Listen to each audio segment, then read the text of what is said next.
Launch ready for WWE Aftershock in 3, 2, 1. World Wrestling Entertainment Discussion is live. Cue host Owen Finch. Hey, what's up, everybody? Welcome to WWE Aftershock, season, I think it's 5, episode 4, or season 3, episode 4. I don't exactly remember. I know it's episode 4 of a season. That's good. You know, it's always good to know. You got that part right. Yeah. I'm Owen the Birdman Finch, and I'm here with Chris. And Chris, we're actually doing a show like a week later. Typically, you know, we usually like wait a couple weeks or like a month, but we're actually doing it like the following week and everything like that. And we didn't even plan it, you know, it kind of happened over the weekend, and you know, we're here doing the show, which is nice. So we're actually going to do a proper Aftershock where we review wrestling shows and everything like that, which is nice. Isn't that great? It's great. And a lot, I feel like we kind of had to do this because we did a big video talking about how excited we were for like WrestleMania, and just kind of going over the build up, and we kind of talked about like you know, how they started building up to it like pretty nicely, some of the things, but SmackDown and then kind of this week's programming kind of changed that, so I figured like we would come on here and talk about it and everything like that. This could be our last video before WrestleMania if we can't get like a predictions video out there or anything like that. Knowing us, it probably is going to be our last video, so let's get it going. I'll kind of break down Evolve real quick, which kind of sucks because I don't have any.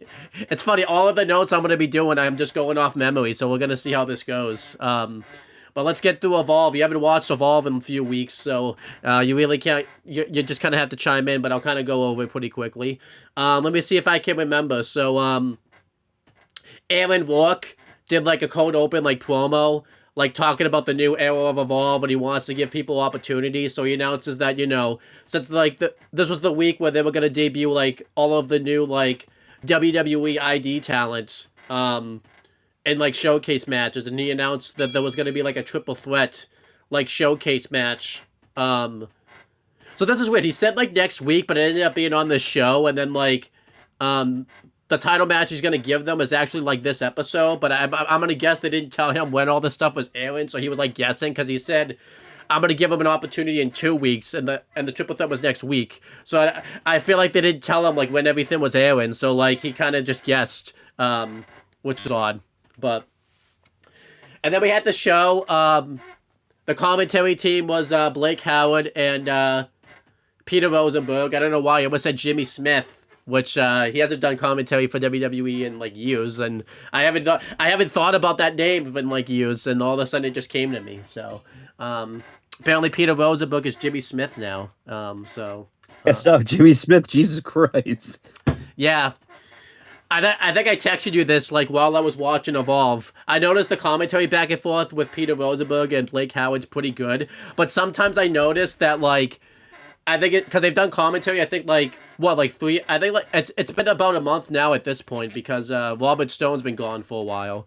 But sometimes like Peter Rosenberg will like make a reference or like just say something really cringy, and like Blake Howard would just completely ignore it and move on. And this week he actually like called him out on it, which was pretty funny. And like Blake Howard still ignored him after that, which was hilarious. So, but the first match on the show was It's Skull, and he wrestled a new ID talent.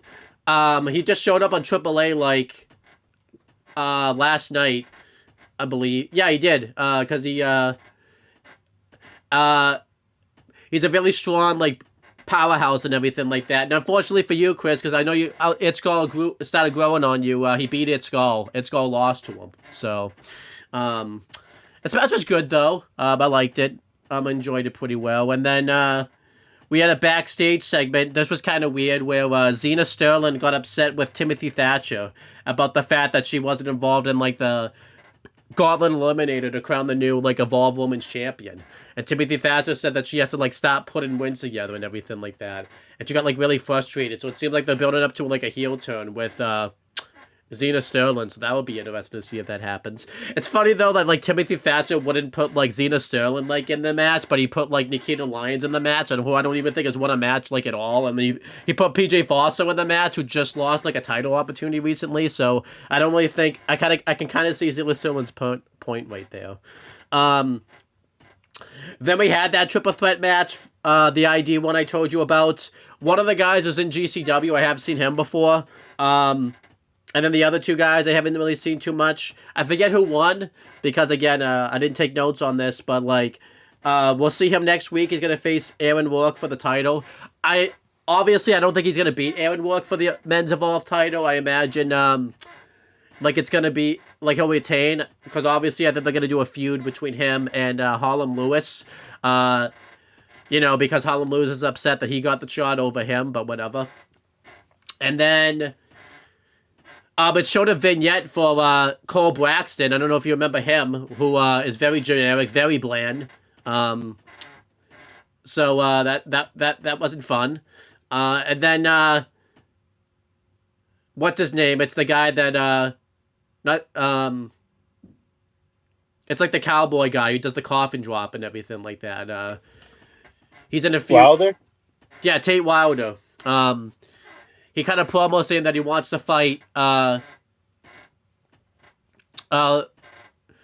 Matt, what's his name?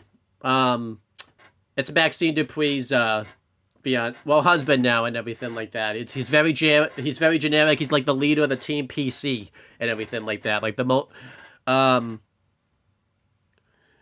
don't remember who he is, but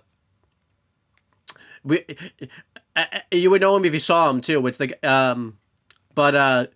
it's the guy you think that's gonna get like released in 3 years and everything like that. Sam Hendricks. Yep. And I think he's with like not Harlem Lewis, but like, you know, it's the other guy that's also really bland and really generic. He looks like Triple H in like 2002 and everything like that. What the fuck is? Yeah. Harley Riggins. Yeah, there you go. And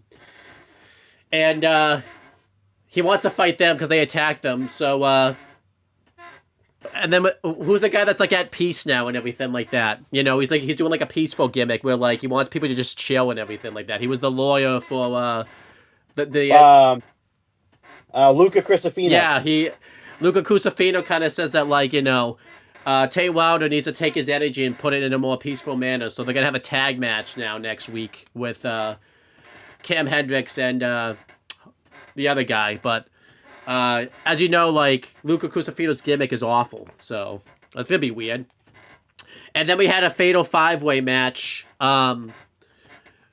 where the winner would get, like, the last entrant in the Gauntlet Eliminator, crowned the first Evolved Women's Champion. It was Callie Armstrong, Wendy Chu, Lainey Luck, PJ Vasa.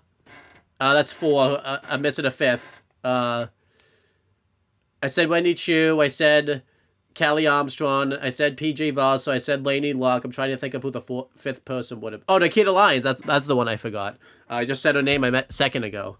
And PJ Voss actually won. I was kind of surprised by that. I think because I figured they would put Nikita Lyons in last to lessen her win time and everything like that. But no, it'd be funny if she starts the whole match. That'd be funny. Yeah, so she's going to be... PJ Voss is going to be the last... like, entered in the Gauntlet Eliminator. Not really sure who's gonna win the Evolved Women's Championship, because I was thinking they would just put the belt back on Callie, but as you'll talk about, it seems like she's gonna get like called up to NXT pretty soon, because she just had a vignette on like NXT at Stand and Deliver and everything like that. Which kind of sucks for like the Evolved Women's division, because it seems like the 2 top stars in like the division will Kendall Gray, who just got called up now, and then Callie Armstrong. So, you know, be interested to see who gets the Evolved Women's title. Kind of weird, Tyler May Steele's involved in this, you know, because she was the person that, like, Kendall Gray, like, faced before when she had to vacate the championship and everything like that. But whatever. I thought it was a solid episode of Evolve. I think they had to kind of get their footing back, because they just lost a lot of the big stars, like Shawn Legacy, Vanity Project, and, now they just lost Kendall Gray. Now it looks like they're going to lose Callie Armstrong. So, like, kind of interesting to see, like, how Evolve finds its footing and everything like that. So it was pretty solid, though. I'll give it like a solid B minus. But then we have something that's not solid. It's really bad. It's SmackDown from this past week, which has been voted like the worst SmackDown and like one of the worst wrestling shows of the year, which is not good. And I watched the show later, Chris, so I didn't even know about anything that happened. But like I was tired because I was watching it later. I didn't put it on until like 9:30, I think. But let's go over SmackDown. Randy Orton came out to do his promo. Not a bad start right there to build up the WrestleMania match between Randy Orton and Cody Rhodes. He comes out and talks about like how he's decided to release his vicious side to him because Cody Rhodes said it was fine. He wanted to see the best version of Randy Orton. And he didn't want to do this originally, you know. He was going to make it easy on Cody, but Cody gave him permission to do this. And he said that all he's focused on is number 15. And he obviously did that thing that, like, a lot of heels do nowadays where, like, you just put down the people and everything like that. So that's whatever. Then Cody Rhodes came out, and then they had a brawl, Randy Orton and Cody Rhodes. It was looking nice. Cody Rhodes was getting, like, the better of him and everything like that. And then it gets real bad real quick. Pat McAfee low blows Cody Rhodes. He showed up randomly. And then it allowed Randy Orton to get the advantage, and he starts beating down Cody with a chair and everything like that. And then we found out that Pat McAfee apparently was been the person he's been talking to on the phone these last few weeks. You know, we were thinking that it was going to be something exciting. Actually, you weren't. You pretty much kind of knew that this was going to be. You kind of had a feeling this was going to go disappointingly. So I should have taken your approach and everything like that. I hope something. Huh? I mean, Bob Orton, it's like, okay, that's his dad. Like, we haven't seen him in a very, very long time. Like, that would have been super interesting. But nope, they had to go this way instead. Yeah. And you were expecting it something disappointed, and I think you were still disappointed with what you got. So, yeah. Yeah, so Pat McAfee has been the guy that Randy Orton's been talking to on the phone these last few weeks. He said that he called Randy Orton because he wanted to remind Randy Orton of, like, who Randy Orton used to be and everything like that. And he basically puts down the whole product. He talked about how the business passed him by, so Randy Orton had to remind him of that. So then who called who then? Because he said that Pat McAfee called him, but him saying that made it sound like Randy Orton called him. So that's weird. And then like he basically puts down the whole product. Mentions that WrestleMania tickets aren't selling out when he doesn't understand that when Randy Orton's on the card. He talked about, like, how it's all Cody's fault. Cody's been the face of the company when he hasn't been champion in, like, you know, until, like, recently and everything like that. He put all the blame on Cody Rhodes and everything like that. And he just buried the whole company pretty much. And this was terrible. This felt like something like you would have seen in, like, the later stages, like, Vince era. The most egregious example was when they all came out and said that they were, like, we were the authority, mentioned all the problems, and like Baron Corbin got blamed because he was like the GM at the time, or like, you know, in WCW when they would trash the product. And during this promo on occasion, Randy Orton would like continuously like attack Cody Rhodes and everything like that. And that was basically the end of the segment. They go backstage and like leave. This was awful. A terrible move by WWE, and unfortunately enough, it wasn't even WWE's move. TKO stepped in, and Ariel Emanuel wanted Pat McAfee in this storyline. And originally Pat McAfee said no, but then they couldn't find anyone to, like, replace Pat McAfee. So they offered him extra money and everything like that, and he eventually said yes. What a terrible move. It completely ruins the build-up between Randy Orton and Cody Rhodes. The build-up now has just been complete trash. They've had things involved in it that didn't belong in it. Like the celebrity appearances, the burial of Matt Cardona in this feud, which doesn't end on the show. And then they haven't even gone through any of the history at all between Cody Rhodes and Randy Orton. There's like years of history that they could talk about, but they're not doing any of that. They decided to have Emmanuel, you almost said Ariel Helwani. But this was absolutely awful. A complete disgrace to the WWE Championship match at WrestleMania. It's the second year in a row that they've ruined like a top storyline that we wanted to see. They did it last year with John Cena's heel turn, and now they're doing it again with the Randy Orton heel turn. And it completely ruins the build. I don't think there's really anything they can do to save it. They only have 2 weeks to save it, and they've completely ruined this build-up.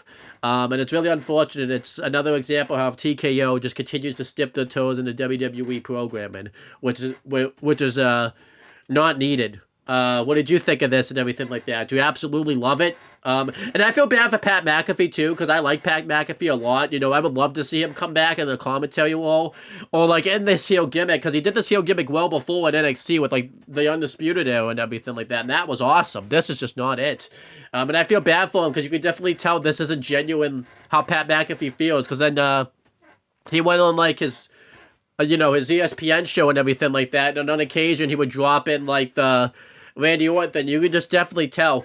And like I think what makes it like worse is you can definitely tell the people he's doing this show like with don't keep up with the product, because they were mentioning like Adam Cole and Tommaso Ciampa, who haven't been in WWE, some of them in years and some of them in months, and Pat McAfee has to say like, no, they're in another. They're mentioning people that aren't even like that are in the other company, and then like Pat McAfee like mentioned like 45 like wrestlers that wrestle Iron Man matches. Like, what the hell is he even talking about there? Like, there hasn't been an Iron Man match in WWE in like years.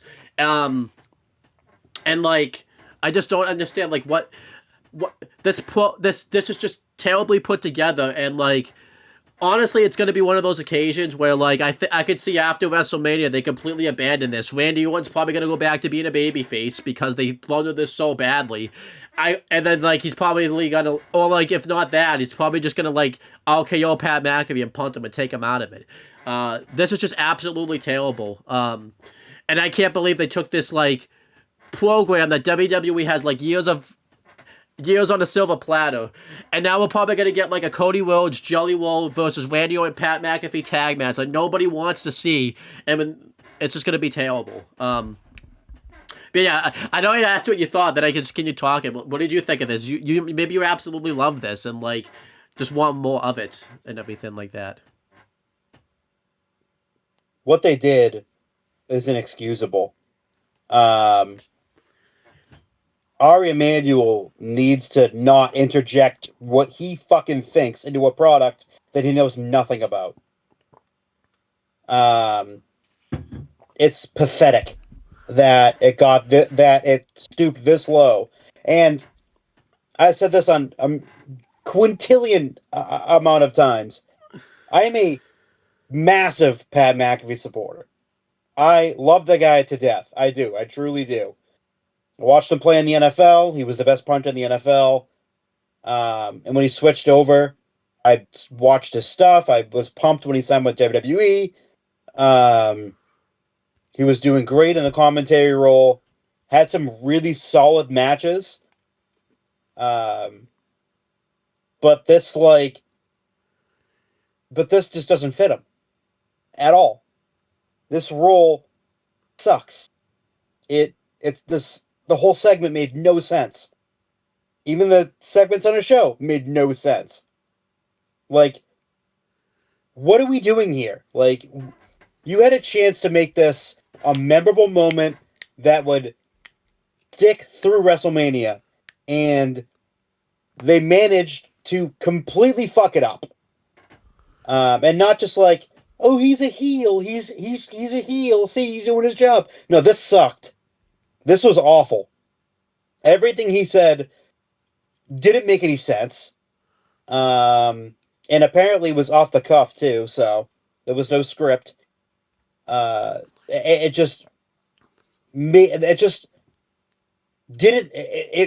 pissed me off, because you could have had so many more people out there that would have made a lot more sense, and you chose Pat McAfee?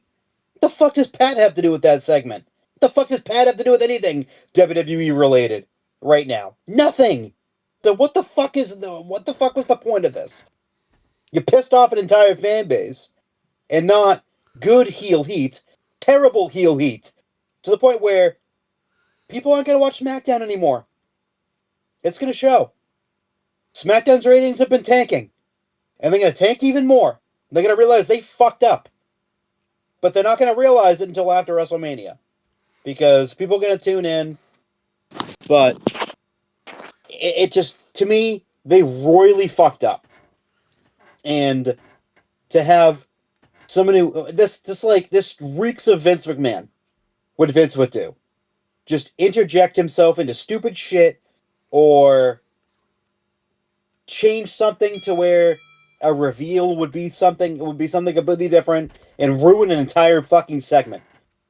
It just reeks of that. And for a guy who has no wrestling knowledge, no wrestling experience, get him the fuck out of there, Ari Emanuel. Say, you know what? We're not doing this. We're not putting Pat McAfee in this fucking storyline. And it's divided the entire company. Congratulations. You fucking divided your entire company. You happy now? Congratulations. I completely ignored something that we should... Because Radio and Pat McAfee have never... The pairing also doesn't even make sense. They don't have any history together. And there's nothing that, like, would have, like, screamed that it was Pat McAfee or anything like that. I don't think they've ever shared a ring together. Nothing. It's awful. So, and then just get... Huh? Fuck this up anymore if they tried. Yeah. Then backstage, you had some funny stuff here where The Miz and Kit Wilson are worried about the curse because Kit Wilson got cursed when he lost to Jelly Roll last week. And The Miz doesn't believe in the curse because obviously, he just doesn't believe in stuff. Huh? It hasn't affected him yet. Oh, it has, though, because he's had a lot of bad things happening, but he's just calling them coincidences. And R-Truth comes up, and, The Miz is, like, wondering what the hell happened to R-Truth. R-Truth's also trying to get the Judgment Day Clubhouse built again, and he's putting it on Nick Aldis's MasterCard and everything like that, which is funny. And R-Truth wants to, offer The Miz a role on the Judgment Day, but The Miz says no, like, you should be, like, challenging the roster and everything like that. And what R-Truth meant by that was he thought that The Miz wanted to do an open challenge, which I don't think R-Truth understands how, like, a tag team title, like, open challenge, like, works. I think he thought The Miz had to do the challenge. I think that's not how it works, but that's okay. And so the match is official. It's the R-Truth and Damian Priest versus The Miz and Kit Wilson for the WWE Tag Team Championships. And Damian Priest wasn't even involved in this, so he didn't even know that this was going on or anything like that. This was funny.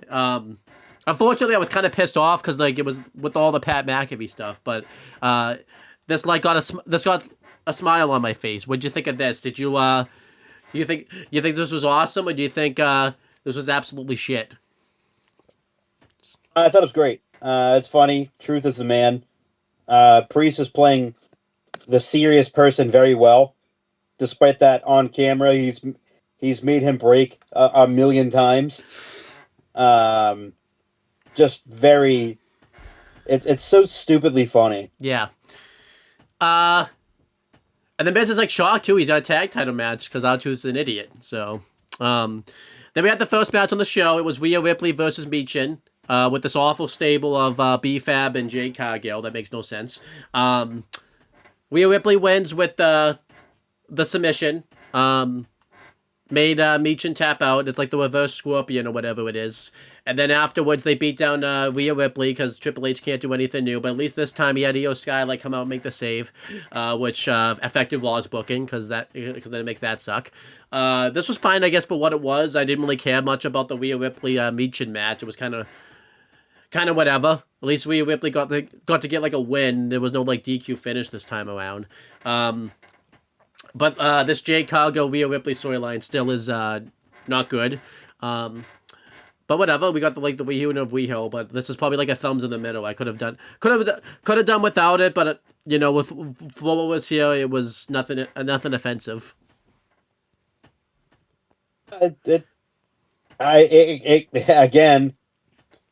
It did affect Raw's booking big time. Go It's whatever. Yeah, whatever. And then, trying to think what else was on this show. I don't think this was. I don't think this happened yet, but Alexa Bliss and Charlotte faced Bailey and Lyra Valkyria. This match was really boring. No one really cared about it. And I kind of agree. This was just kind of whatever. Could have done without this also. It's just the same thing they do with the tag division every week. You know, two people in this four-way are going to have a match, and then someone's going to win, someone's going to lose. Nothing really exciting. I think the crowd was very deflated during this match. And Charlotte and Alexa win, which makes sense because I don't think they've won a match in a while. And then they do the same stupid beatdown with like the Irresistible Forces coming out to beat them down. They've done this for like 3 weeks on SmackDown, like in a row. I'm over that.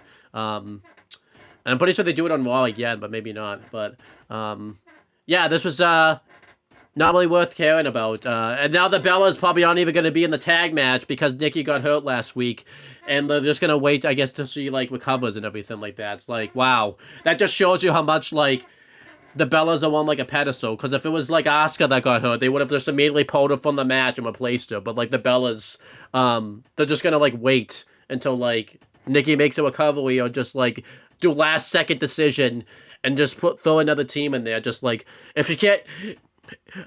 Why wait for the rehab? It's just taking away a spot someone else could have at WrestleMania. They haven't been around for weeks. They're gonna suck regardless of who's in the match. It's like that's just a terrible decision. But whatever. What'd you think of this? Really, it's an awful decision. I just don't know why they felt they need to put them in this match. Yeah, they don't belong. Yeah. What'd you think of the tag match with Alexa and Charlotte versus like Bailey and Lyra Valkyria and everything? Honestly, I don't care about the women's fucking tag division right now. It sucks. And then Jacob. Yeah, it's terrible. What sucks is it was like the hottest division last year with like, you know, the Kabuki Warriors and Riho, and then Alexa and Charlotte were doing really well, and then carrying it. Yeah, and then they it all fell apart like when Rio and Asuka lost. No, Rio and Io lost the tag belts and everything. So, then we had a promo segment with Jacob Fatu where he talked about Drew McIntyre and said that he's gonna absolutely destroy him at WrestleMania. This was really good. He was very intense here. I didn't mind them not being there this week because they've been there like live. For all the shows and everything like that, and they've been like brawling and everything like that. This didn't bother me too much. But his promo was really good. You know, makes me thinks he actually hates Drew McIntyre and everything like that. Kind of went over their history a lot too and everything like that. So I thought that was awesome. What'd you think of his promo? It was really good and really intense. I loved it. It was a great promo. They probably didn't need to be there this week because they're there literally every week and they just beat the shit out of each other constantly. So it's kind of good to kind of get them away from each other because they will literally fucking burn down an arena together. So it's good to keep them separate. Yes. And then we were supposed to have a championship celebration for Sami Zayn. Sami Zayn came up to Nick Aldis backstage and apologized for like the way he acted last week, with Steve had to work like obviously unexpectedly, so that's why you know We're doing. but yeah. So but let's just keep going. But yeah.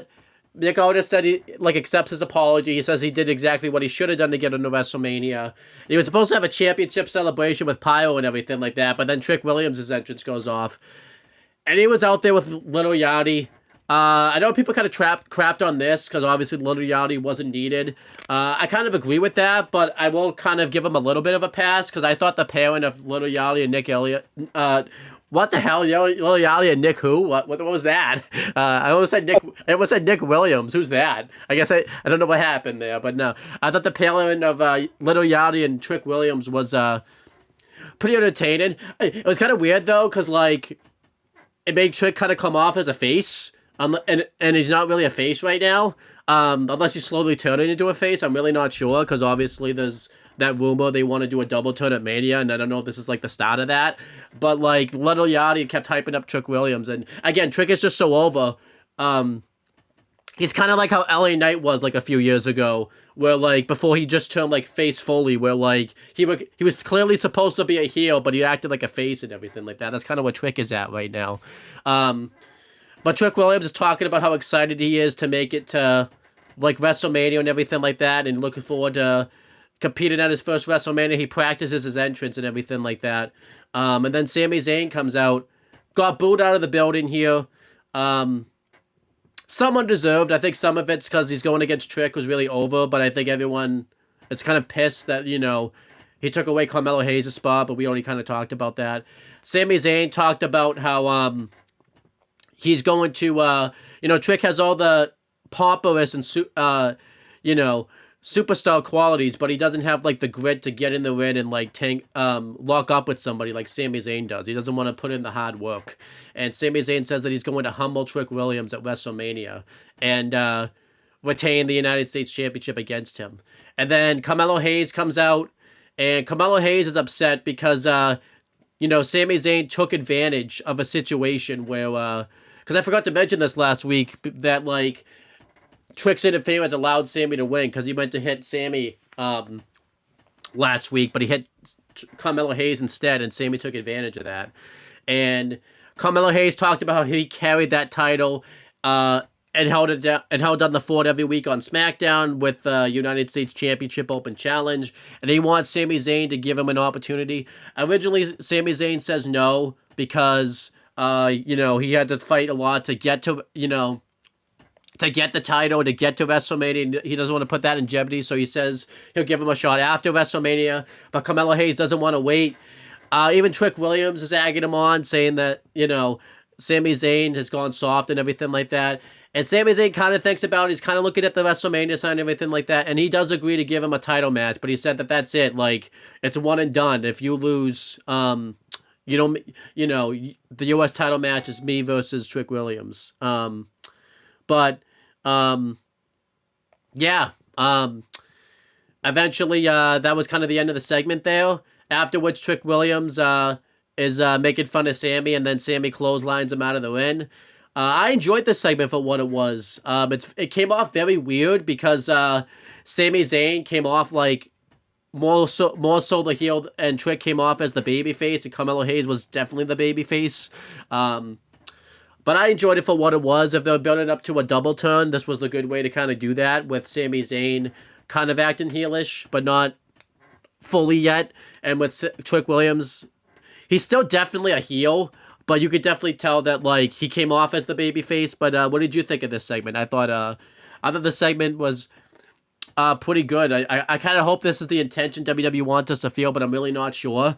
But what did you think of it? Mind it. I thought it was pretty good, but could have done without Little Yachty. He wasn't really needed, but yeah, I think that Trick Williams is really they're priming him up for a big babyface turn. Yeah, which I hope is the case, because you know that crowd's so into him that you can't not turn the guy face. But you know, we've seen in Triple H's booking before where you know the crowd, huh?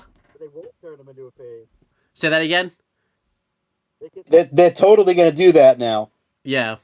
It's what the fans want. They don't give a fuck what the fans want, so. So then we had The Miz and Kit Wilson backstage again. No, actually, I think before this it was the Truth segment. Truth was backstage, and Damian Priest came up, and he wants to know, like, what... Because he was talking to Johnny Gargano. Truth was talking to Johnny Gargano, and, like, Truth... You know, was trying to hype up Johnny Gargano. I don't even know if he knew he was talking to Johnny Gargano or anything like that, but who knows. And Johnny Gargano says that he's going to get, like, his confidence back when he wins the North American title. You'll get into that, Chris, because I feel bad for Johnny after that. Because he said the old Johnny Gargano's coming back. And Damian Priest comes up and he wants to know, like, why R-Truth gave The Miz and Kit Wilson, like, an undeserving tag title opportunity. And R-Truth says that he did that because The Miz and Kit Wilson were both cursed by Asuka, so we have this in the bag. And obviously, Damian Priest is confused by this because obviously, you know, Asuka didn't curse them, and he kind of tries to tell him that it was Danhausen, but R-Truth is just like, no, it's definitely Asuka, the face paint and everything. And Damian Priest is kind of like, whatever. Like, I think he's trying to like explain it to him, but like he kind of just gives up and just is like, whatever. I'm just gonna go get ready, get warmed up, and yeah. What'd you think of this? I thought this was awesome. I like that Damian Priest kind of plays the straight man to R-Truth right here, and you know, apparently he thinks Danhausen is Asuka, so that's awkward. Loved it. Thought the segment was great. Anything I kind of like that Truth is doing this gimmick again, because serious R-Truth was cool, but it's not nearly as good as what he's been doing. Yeah. Who's gonna be the one that tells him that you know, Danhausen is not Asuka? Are you gonna tell him that, or are we just gonna have to let him figure it out on his own?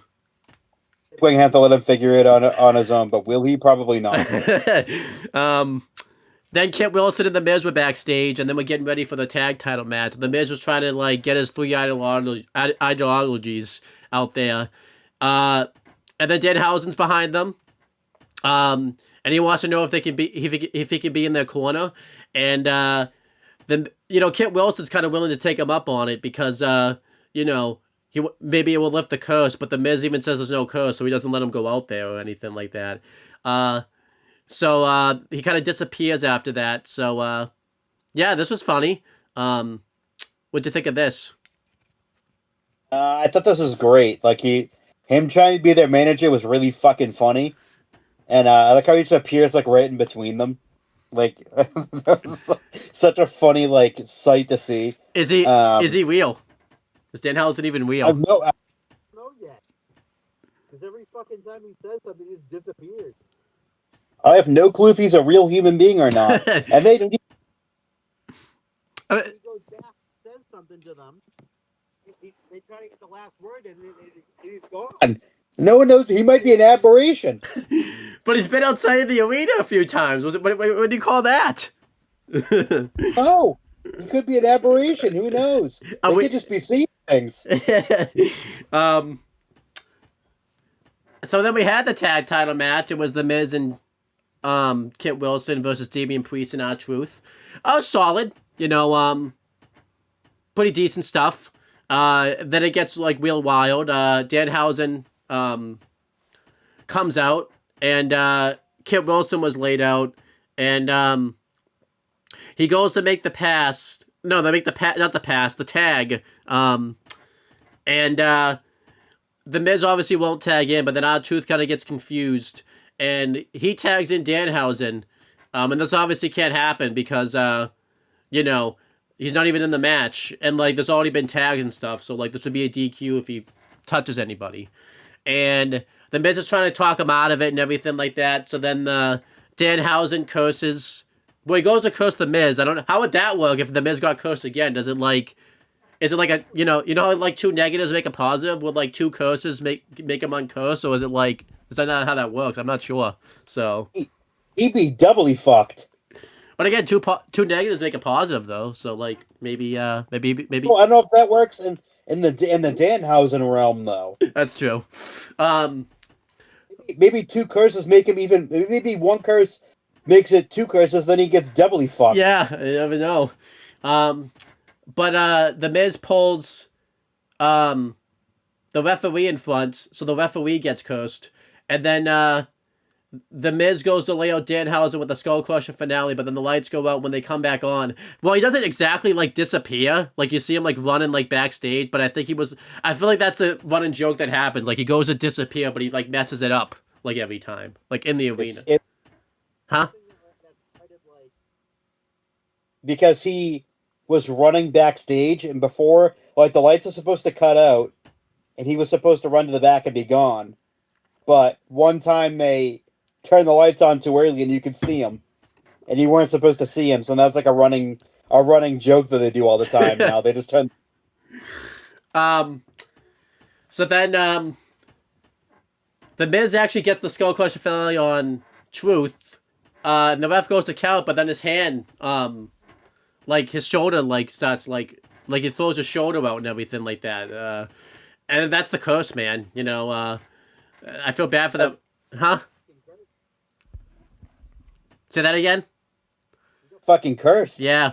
So then, obviously the Miz is upset. Is it the referee's curse or the Miz's? Because don't forget the Miz's curse too. Like, did both curses like collide with each other, so it affected both of them, or do you think it was just the ref's curse? Huh? Cursed. I know. Say that again. Poor Dan Engler. Say that again. Poor guy. Poor Dan Engler. Yeah. So then the Damian Priest gets the hot tag. He hits a South of Heaven choke slam on the Miz, and the referee uses like his good shoulder to make the count and everything like that. So he was able to count.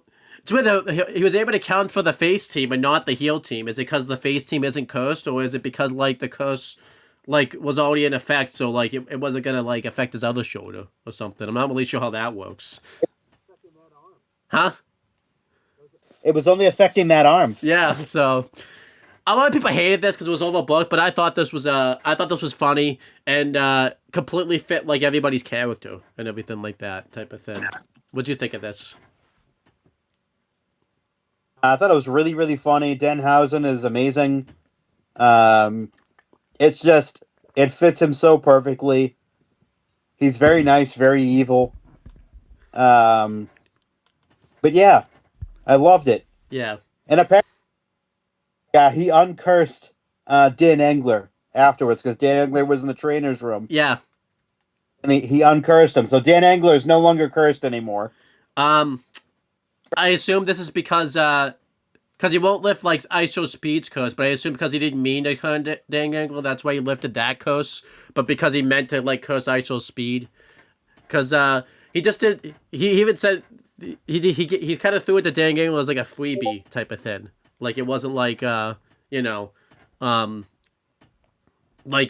ISO Speed, like he wants like his like YouTube password and everything like that. With like Johnny Gargano, he wants like human monies and everything like that. I assume like if he intentionally curses you, he won't unlift the curse, but like if it's unintentional, he'll unlift the curse. Is that how that works, or does it just depend on his mood and everything like that? I think if it's unintentional, like it was with Dan Engler, he'll uncurse them. Because it wasn't intentional. The Miz is a piece of shit and pulled him in the way. So he got cursed. Yeah, so how come he won't uncurse like Grayson Waller? Because that was unintentional, because Kofi pulled him in front of that and everything like that type of thing. So because Kofi Grayson Go ahead. was an asshole. Why would he uncurse them? Because when we just talked about what's unintentional, we said if it's unintentional, he would unlift the curse. That one, shouldn't he unlift that one? Because that one's unintentional. Samoa is an asshole. Well, I don't know. That doesn't seem fair. So Suffer. Yeah, I love to. Because you haven't talked about this yet. Like on April Fool's Day, like he went on like a X spree. We like posted that he was gonna uncurse like certain talent, but then he said April Fools and everything like that type of thing. So I like that. So that was funny, So Speed thought he got uncursed, and then it said April Fools afterwards. He looked very dejected. Yeah. So This has been actually quite funny to see. No, I do have to ask, can you be very nice and very evil at the same time? Don't you have to, like, doesn't one have to counteract the other? Very nice, and he's very evil. But evil people aren't nice, and nice people aren't evil. People can be very nice and very evil. Okay. Did you see the other day, I don't know if I sent it yet, maybe I'll send it later, like he took over, like, WWE HQ the other day? It was like yesterday or whatever. He said he won a Slammy. He did. Above it is like, all my servants are allowed in here. His what? He said all my all my peasants can come in now. Yep. Come in and see WWE legend Danhausen. I loved like when they were editing Stephanie McMahon's like podcasts. He like had the guy like try to like say to Stephanie McMahon like to let me on the podcast, like she was at like she was there like live type of thing, like actually like there, but I don't think it was just a video type of thing. He was like trying to get the guy to like, you know, like call her or whatever. I thought that was hilarious. Like thinking that was like live stuff he was editing, which was funny. What? I would love it if on the if Danhausen goes on the podcast, does he go in character or out of character? Because he's only done one interview like out of character and everything like that. For Chris Van Fleet. Which I don't know. I don't. Yeah. 100% have him be in character. I think it's way funnier that way. Yeah. I like to believe that out of character one like didn't happen. That's probably not even him. That's probably some other guy that he paid to pretend to be him. The real Danhausen. Yeah. His act. Huh? I think that's a gimmick name, and it's not. Oh, it's his actual name? Actual name. Oh, that's funny. Is Danhausen. But yeah, does he ever get in the ring, you think? I would think like relatively soon. Like after Mania, I would think. I don't remember. Is he good in the ring? I don't think. I don't think I've seen, because the only time I've seen him wrestle was in AEW, and I think they were all. I think they've all been squashes. I think, and like there was Hookhausen, but I don't think he did like. I think Hook did most of the wrestling, which was weird because that was when Hook was like on the rise and everything like that. So I don't. Is he good in the ring, or does it matter if he's good in the ring? I think he's fairly good. Like I've seen him wrestle a few times, and he's pretty good. Are you just saying that because you don't want to get cursed, or do you actually think he's good? No, I've seen him because he wrestled in AEW a few times, and he was fairly good. Yeah. So, now if you beat him in a match in your curse, does he unlift the curse, or does it not work that way still? I think you get triply fucked. Oh my gosh. His face still isn't. His face isn't still on the production trucks yet. That's not good. They need to do that in fast. Well, I think that he still hasn't gotten inducted into the Hall of Fame this year yet, and there's not much time left. To get him into the Hall of Fame. Oh, it's there. Cursed. Has he done enough to go into the Hall of Fame? He's only been there like a month, a couple. Huh? You don't want to know what it's like when that company is cursed. Who gets cursed, by the way, if he doesn't go into the Hall of... Huh? Company. Everyone. You know, it's totally going to be a segment, too. It's going to happen, like, maybe not in the middle of the speech, but it's going to happen, like, you know, during the break or whatever. Like, he's going to totally come out and accept his Hall of Fame induction, and then someone's going to have to tell him he's not in the Hall of Fame. Yeah. And then I hope it's Cold Steve Austin. Will he be there, you think? I hope Cold Steve Austin inducts him into the Hall of Fame.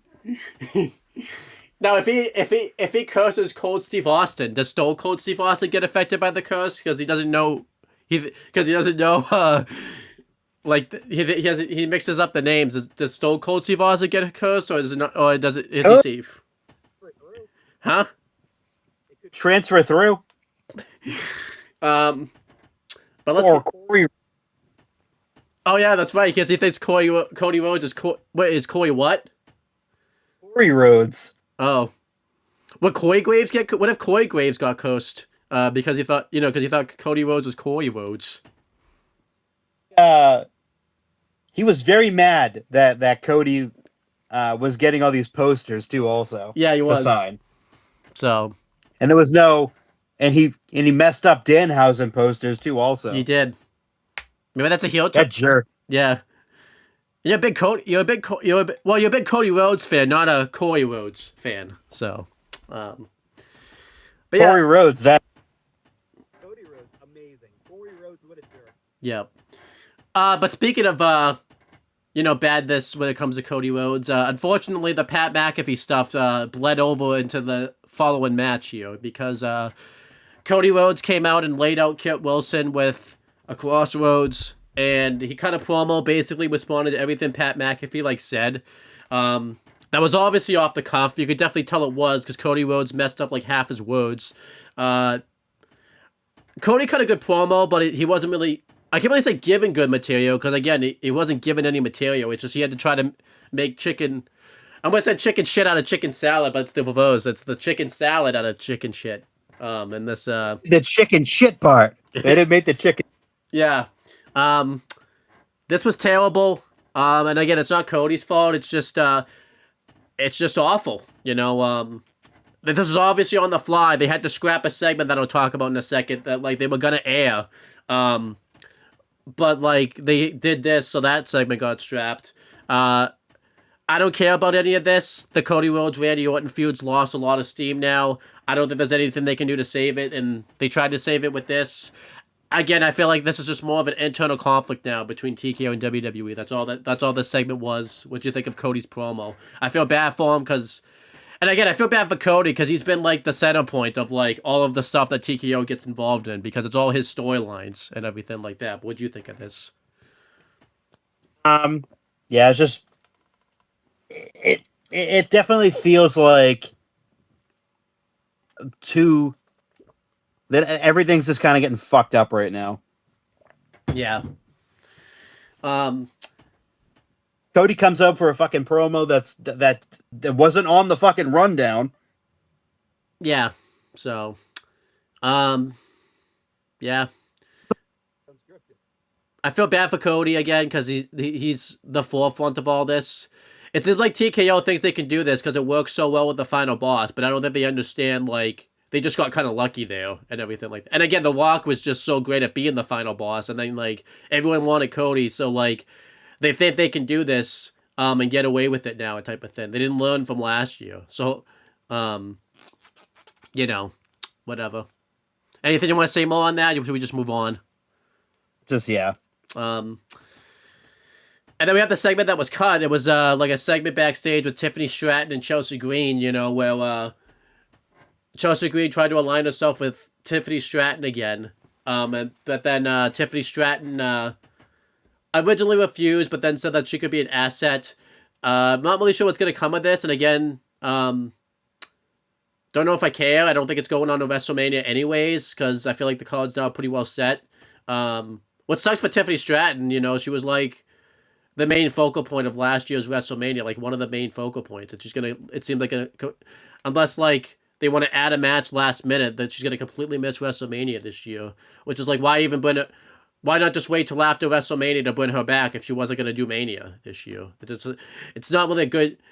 Her and Io Sky got fucked over hugely this year at WrestleMania, and it's kind of sad. Big time. They were both fucking champions last year in big spots, and not even on the card this year. Yeah. And again, they got fucked over by TKO because those segments couldn't even air because TKO stepped in when they shouldn't have, type of thing. And again, it's not like it's a big segment or anything like that. It'd be whatever, but like, they got fucked over because TKO couldn't keep their nose out of their business. So, because Chelsea could have to fly over and everything like that, and she's like hurt. Well, is she still hurt, or is it just a gimmick at this point, type of thing? So I honestly have no idea. Yeah. Well, she was definitely hurt, but now, you know, because I'm not sure if, like, it's just a gimmick, but whatever. Then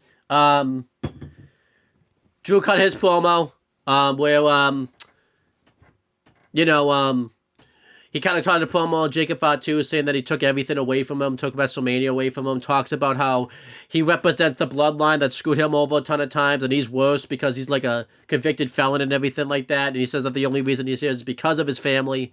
And then he mentions that he's gonna like show something next week, like about like Jacob Fatu in the prison days and everything like that. So that'll be interesting. I'm kind of shocked they haven't like added a rule yet. You know, like they can't touch each other till Mania, because it seems like this is the match we'd like add that rule to. Kind of seems weird they haven't done that yet. You know, I don't really think they're gonna do that now at this point, considering the fact that it's only 2 weeks left. I feel like they're not gonna make him wait 2 weeks. But I like Drew's promo and everything like that. And again, the production for these promos with Drew and Jacob were very good, so I like that. Yeah, both promos were great. Then we had the Main event, it was the U.S. title match. It was Sami Zayn defending against Carmelo Hayes. Really good match here. Not as good as last week because they did that leg injury angle with Carmelo Hayes, so like he had to work like a leg injury, so it kind of affected like this match because like he couldn't do all the stuff he would normally like do. And then at the end, it kind of ends weirdly where like he goes for like a frog splash and then like he lands on his feet and he ends up hurting himself, and then Sammy took advantage and hit the haluva kick. I like that this wasn't anything like too heelish or anything like that. Like you could definitely tell this isn't something that Sami Zayn wouldn't typically like do, but it's nothing like heelish. He just kind of took advantage of an opportunity, but you could definitely tell like it's going in the direction of a heel turn. And then afterwards, you got like attacked by Trick Williams. And again, like this is just kind of WWE like not getting the audience somewhat because like Trick Williams is supposed to come off as heelish there, but he got like a blunder ovation. Again, they could be building to that double turn, but something tells me this is also a little bit of WWE just not understanding that the crowd that this guy wants him to be a face like now type of thing. And again, maybe they want to wait, but like we're seeing that Dom they didn't make the change with. We're seeing Ludwig Kaiser that not Ludwig, El Grande Americano. They're not gonna make that change with. So I feel like this is just gonna be more of the same of that, where like they're just gonna keep Trick a heel and Sammy a face when and again I feel like Sammy a face will be fine, but they're gonna it's more so the Trick part where they're not gonna turn Trick face when the crowd's clearly asking for it type of thing. But whatever, this was all fine for what it was. It's just annoying that it's WWE ignoring the audience type of thing. Oh, of course it is. They always do this. When it's obvious they need to turn someone face, they absolutely fucking refuse to. But they can't wait to turn someone heel, though. Yeah. They in 30 seconds they'll turn anyone heel. But like when it comes to turning someone babyface that's a heel, they all of a sudden they drag their feet, and they put their feet down. You can't move them. It's like, okay, it took them 7 months to turn Finn into a babyface. Dominic has been getting cheered relentlessly throughout AAA, throughout WWE, every fucking week. More recently, been being booed a lot more because, again, people just love Finn Balor. But, like, in general, he's the one getting the majority of the massive cheers. And WWE looks at that and goes, you know what, that guy's a heel. That guy's a great heel. Look at him. Look at the crowd reaction. They hate him. But they drag their fucking feet, and it takes them for fucking ever. And then when they finally do it, guess what happens? It's not good. Yeah. Because they waited too long. I think the only thing I forgot about on this show was they did the like the MFTs. They were backstage and Tama Tonga wants like Solo to give back like the lantern to the Wyatt Six. Because it's like affecting their careers and everything like that. So they had a match. It was Tama Tonga versus Uncle Howdy. And Solo interfered. And inadvertently cost Tama the match. And then Tama gave the lantern back. And backstage they'll say they're all gonna be good now. And yeah, it's like you said, they're doing the slow burn with the Tama face turn, but if he was turning heel, he would have turned heel that night type of thing. So it's long-term booking when it's a face turn, but for some reason it's not long-term booking when it's a heel turn. They can't wait to turn somebody heel like that night, or like, it's just so, it's so weird. Same thing, NXT does it better, but it's the same thing in NXT. They can't wait to turn somebody like heel, but when it's a face turn, it's gotta be a slow burn. You can't, and I think the face one's even worse because like the crowd's clamoring for that guy to go face, but they want to do the slow burn. And then by the time, like you said, they're gonna turn the guy's gonna turn face. It's gonna like the crowd reaction's just not gonna be there like as much and everything like that. I don't know why. Why do they do a slow burn for a face turn, but the heel they just can't fucking wait to turn them heel type of thing. It just doesn't make. But yeah, what do you think of the MFTs thing and everything like that? That was pretty good. Oh yeah, it is. And that was SmackDown. SmackDown was kind of trash. I know we kind of talked positively, but the big takeaways really affected this show. I wouldn't be shocked if like we get like the hour by hour ratings if after the first hour everyone tailed off because again that first segment was so bad. So I'm giving SmackDown. Probably should give it an F, but I feel like that'd be too harsh. I'll give it like a D minus. It was absolute trash. I give SmackDown like a D.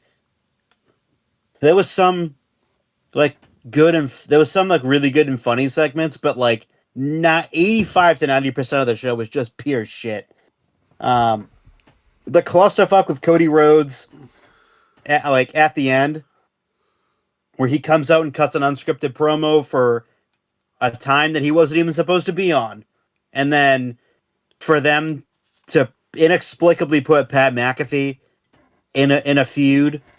Apparently he turned it down at first, but then took it. Like it just, to me, just horrible. Yeah. There was so much good on this show had it not been for the necessary Cody Rhodes promo and for Pat McAfee being involved. There was a lot of good on this show, but that for me brings it down to the D range where it would probably be like a CC plus. I want to mention this too. I didn't mention this when we did the segment. When Pat McAfee did this promo, it also had another Triple H show up in there, long heel beatdown promo. Like it was the promo and the heel beatdown that took because that's the thing. It wasn't just the promo was bad; it also just took forever, type of thing. Also, yeah. So to have them be beat up for forever and ever and ever and ever and ever and ever, and it's like, can we fucking stop doing this? It's every fucking week. It's the same thing. Yeah, definitely. So yeah, let's do something good. Let's do NXT. Or should we do it? Should we save it for last? Because I feel like Raw was good, but I feel like should we save NXT Stand and Deliver for last? Because that's the most positive thing we'll talk about. Didn't you do? That's really let's do you just want to do it in order and just do Stand and Deliver and then. Yeah, let's do it. Do Raw and end it with the Raw. Yeah, with the Raw man. Send it with Raw. So, Stand and Deliver was just this past weekend on Saturday. Overall, I'd say pretty damn good show overall. From top to bottom, really good card. And it started out with the Birthright versus just a bunch of randoms thrown together, and EK Prosper, which is the former Eli Knight, Hank and Tank, Shiloh Hill, and Ren Sinclair in a mixed tag match. I thought this was pretty solid. I forgot to tune in about halfway through the match, so I only saw about half of it before I realized it was actually on, because I wasn't home. So but I ended up seeing a lot of it, and at some point in this match, Ren Sinclair got her revenge on Charlie Dempsey to officially, I would say, give him the boot from No Quarter Catch Crew, which is now the Ren QCC now. Yep. Officially. But and the face team won, which I liked. Yeah, I thought it was pretty good. Yeah, I did too. Did some good stuff. Hank and Tank looked good. Eli Knight, or whatever his new name is now, I forget, but he looked very good in this match. And then Ren Sinclair looked very good. Shiloh Hill looked really good. Yeah, kind of more of a showcase for like the face team than the Birthright and everything like that. Don't need a showcase, including the person who's in it who's not even a Birthright. Yeah. I feel like we're kind of seeing that the Birthright's basically going to be the new Jobber, like 2.0. After like David Finlay didn't sign, I feel like they were putting this group together thinking he was going to sign, and then he didn't sign. So I feel like if he had signed, they would have been probably the next NXT Tag Champs. Like they would have had a face team probably win like the belts, and then they would have won the belts here, like David Finlay and Elia Connors. Elia Connors might have actually gotten his like name back and everything like that actually too. But that did not happen. So I feel like now that happened, the birthright's gonna be kind of like lower mid coder, like Jobber 2.0 like status and everything like that. I like everyone though on the face side of things. I think Shiloh's got a lot of potential. Hank and Tank are good. You know, they've been ever since they went to Noah and they came back. They've been, you know, working real well. And then Eli Knight, you know, I think has a lot of potential. You know, with everything. And then Ren Sinclair's looked very good. This match is like probably a 3-star match. There was other things on the Countdown show. They had a Lola Vice, Kendall Gray interview, and then a Vanity Project interview. This one was really funny because like Blake Howard was supposed to interview them, but like he got kicked out, and then Jackson Drake interviewed him, which was pretty funny. So, but yeah, overall, a good Countdown show. Unfortunately, we're not gonna. I mean, unfortunate for me, I won't see it because I'm going to be at Mania, but we're not going to get this type of Countdown show for Mania. It's going to be all like it's going to be 2 hours of nothing. I would take this over like the other Countdown show we're going to get at WrestleMania. So Exactly, yeah. But we start the show off with Shawn Michaels. And of course, because WWE is fucking, for some reason, obsessed with her, Sexy Red was on the show. Great. That's exactly what we need, right? I can't fucking tell you enough how much she doesn't fit on this fucking show. But every fucking time they do something, they have to bring her on for some reason. Yep. She made a really uncomfortable fucking tweet about, you know, getting fucking gangbanged in the locker room. So that was really fucking uncomfortable. As like a joke, or did it actually like happen? So. It was really weird. But you know, it was, and then they cut to the entrance video. It's not good. Yeah. I was fine with Sean. And then we start the show off. You know, I was fine with Sean being here, but I could have done without Sexy Red. Do without Sexy Red all the time. Yes. And she's all over the show, I think, too. Yeah, she is. I guess she was the host, which they never said before, but I guess she was the host. So it was. They didn't say it once they said that she would be appearing. Yeah, so I guess she was the host. So the show kicks off with JC Jane versus Kendall Gray versus Lola Vice for the NXT Women's Championship.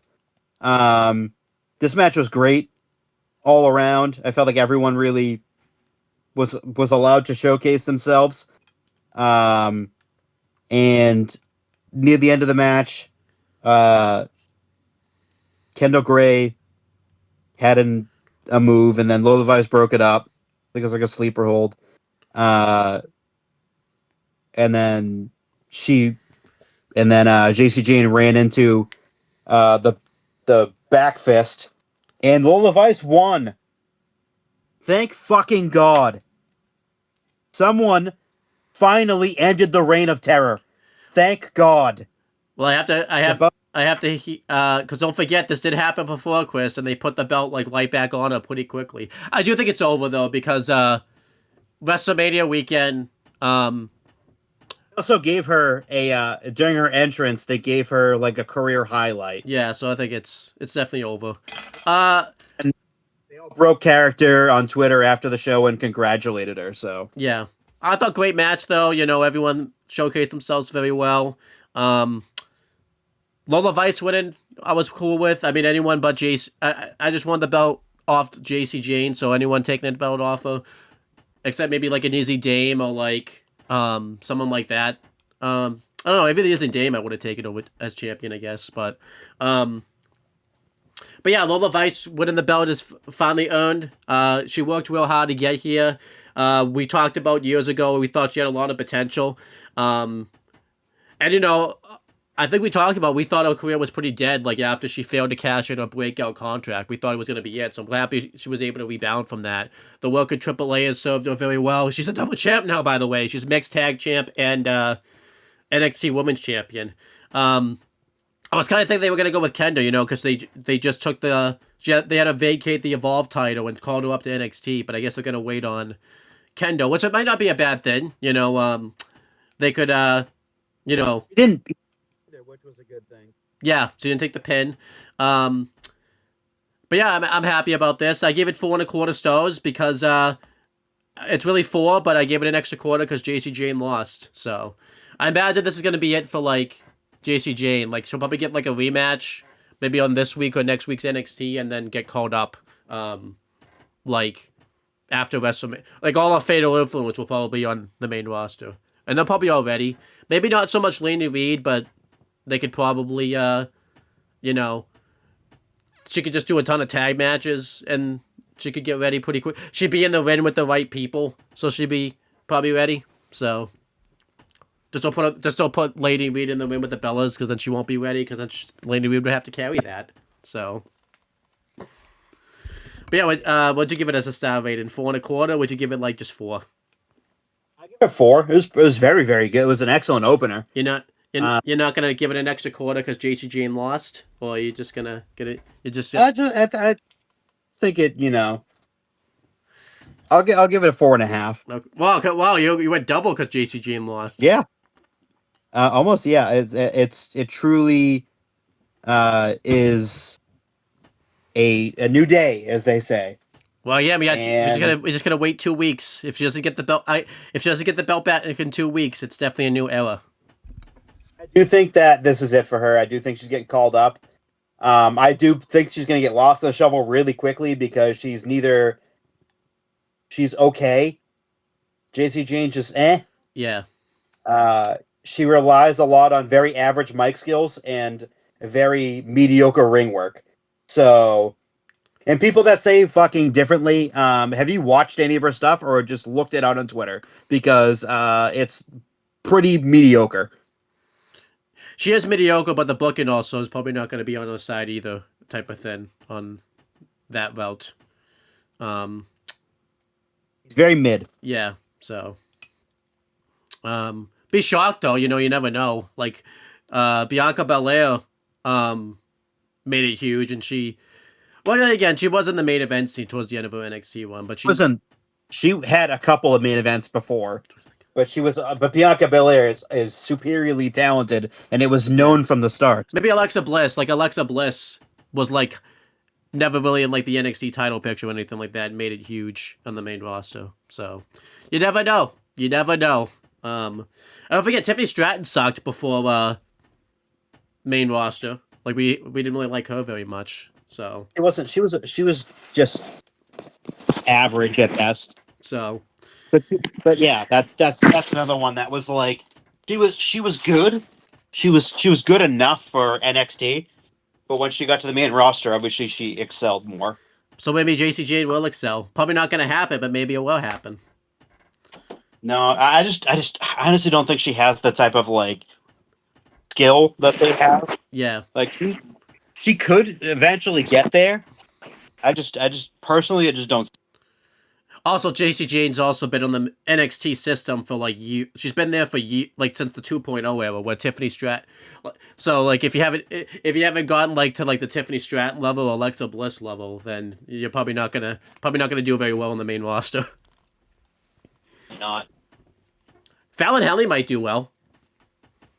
Yeah, I think Fallon Henley needs to get the fuck away from them. Definitely go back babyface. Like they always push the wrong person in that group. Yeah, definitely. Well, it was JC Jane, and then it was Jasmine Nix, and then right now it's just JC Jane. I mean, Laney Reed's pretty like good, but like there's not been much of her. You don't see her wrestle ever, so it's like you can't tell what she's gonna do. Yeah, so that might be a mistake to call her up to main roster. But again, if she says that's why it's like break the group apart. Maybe they add someone else to the group. She goes up. they move on. Yep. But yeah, let's continue. Now we have a NXT Tag Team Championship match. It's Swipe Right versus the Americanos, Legends. but apparently so, in your own mind. It was the Parker dude. Yeah, not the one that will probably kill him.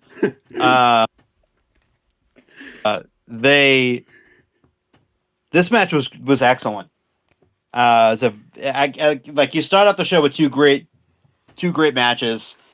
Really though, realistically, Tyler Bate and Pete Dunne have taken to this masked luchador gimmick to a whole nother level. They've been, at first it was like, what the fuck is this shit? And then now it's like, okay, this is actually really good, and they actually pull it off really well. And they both speak Spanish, so that also helps too. And they're doing more so on the Ryo part of things. He's doing moves that he never did, as Pete Dunne. If he is Pete Dunne, we don't know yet, but if he is. Like flippier moves than they've done before. Yeah, definitely. But Swipe Right ended up winning when Jackson Drake kind of interfered a little bit and kind of discovered the plate, and they ended up using it to their advantage. They used it. They had a double stomp, and Swipe Right ended up winning and retaining their NXT Tag Team Championships. This match was great. Yeah. I'm kind of surprised that they didn't put the titles on the Americanos. I was kind of surprised about that, but at the same time, I'm not, because they seem to be wanting to push more of like the younger tag team, which I liked. Yeah. I like Vanity Project. They kind of remind me of like the early Undisputed like era days in NXT. I don't know if the level will take them, but like I feel like they could be like the top level like group in NXT. I give it 3 3/4 stars. It's very good. I'm surprised we haven't seen much of like the original El Grande Americano. Like he didn't show. I was kind of thinking he'd show up somewhere to cost them something. Like I was thinking he would show up in this match and maybe take out, because the El Grande Americano was there. I don't know if they've just dropped that storyline like in the WWE side of things, because they've done it in AAA, but we haven't gotten really much on in the WWE side of things. And if that's the case, that's very disappointing. Very disappointing. But this match for me, I gave it like 4 1/4 stars. This match was awesome. Yeah, it was awesome. 4 1/4 for sure. And before this, we had that Callie Armstrong vignette where she's coming to NXT now. So there you go. She's going, getting bumped up, and she deserves it. She's almost like to the point where she's getting like too good for Evolve. Yeah, definitely. So she needed to kind of move up. She's also which is the point yeah. of the whole Evolve system. She's also not just that, but I don't know if you could tell from the episodes you saw, but like she's a little lost in the shuffle, like in Evolve, anyways, type of thing. So, she like kind of tuned in after she lost her title, and she was kind of like did a couple of rematches and was kind of lost in the shuffle a little bit because they didn't know what to do with her. Yeah, I don't think. Then she had the match with Wendy Chu and whatnot, but like there's not much more you could have done with her at Evolve. There's not other things there, so there's no like tag titles, or there's no secondary women's title. There's really nothing. So it's like let's have her go up. Do you think I think she's gonna thrive. Do you think she wins the Evolve like women's title back? Because we don't know when that was taped. Like, because that's in this week. Like, do you think they taped that not knowing she was gonna get called up, or do you think they're just not gonna put the title on her? They thought maybe she's gonna get called up soon, type of thing. Still win the thing, and then like go to NXT and do what Kendall did. Yeah, true. It'd be funny if like she vacates it like the Kendo did. It's like, wow, no one in Evolve like loses their belts ever, I guess, apparently. So they always just vacate them. So was kind of cool. I kind of had like they flipped it and had Jackson Drake lose, but like, yeah, I think that if Callie does win, I could see her doing the back and forth thing. Yeah, But Shallow Hill was backstage, and they're talking about they were the team. He was with Tatum Paxley, and he was talking to her about how excited they was that they won, and then of course, fucking Bloody Red shows up, because of course she has to get involved. And then Ricky Sanchez shows up, and he calls them fucking weird. So, yeah, no one cared. And then now we get to the blood feud. Sol Ruka versus Zarya. They've been going at each other's throats for the past number of weeks. Yeah. And it showed. They've been showing on social media all week of them just going at it outside in merch lines, live events. Like, they've just been beating the crap out of each other. To really sell the fact they really hate each other. Probably should have done a stipulation. This match should have probably had a stipulation then. Like, none of it should have, yeah. But I think that, like, if you're gonna do something like this, it should have at least been like an Extreme Rules match. It's WrestleMania essentially for them. It should have been like an Extreme Rules match, or a hardcore match, or an unsanctioned match, like something to like kind of sell the point that they're actually trying to like hurt each other. Yeah. They didn't, but I thought that this match came off fantastically. There was a few times in this match where Sol definitely looked like she was going to lose. She hit a couple of soul snatchers. The one at the entrance ramp was brutal. That one looked awesome. Yeah. But Zarya managed to kick out of it, and she hit an F5, and it looked like she was about to win. Sol kicked out of that, and Sol eventually wins with a running soul snatcher. And I this match was awesome. I give it 4 stars. Would have made more sense maybe if Zarya would have won. I'm not mad that Sol won, but I think in terms of progressing the storyline even more, it would have been better if Zarya kind of got like a decisive victory. Yeah, definitely. Especially because she did this big turn, and Zarya hasn't really gotten like really much of the advantage on Sol, because Sol's been kind of getting the last words and everything like that. Would have made more sense for Zarya to finally win. She hasn't had her like moment yet or anything like that. I imagine they're still going to continue this, like, because as you'll talk about later, Sol's having a match in NXT. I imagine Zarya will show up for like that, cause her that match, and then they'll continue it. But I think it would have been better if Zarya got the win here. Because again, Zarya also just needed a big win. She, out of all the big signings they did back in 2024, like, she hasn't really had like a breakout like moment yet. Like, Stephanie Vaquero had a big year. Julia had that NXT title win, and Zarya really hasn't had like a big moment yet or anything like that. It's all been, kind of stuck kind of in the Sol Ruka tag team, and they never won the tag belts or anything like that. So Zarya needs to finally get a big win. But whatever. That was the moment. Yeah.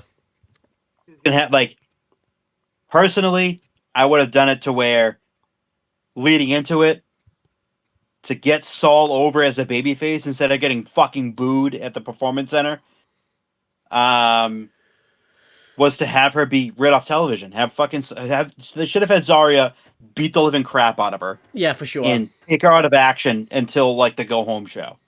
Yeah. Instead, they have her come back the next week and hit it, and then it's like, okay, what the fuck was the point of the beatdown then?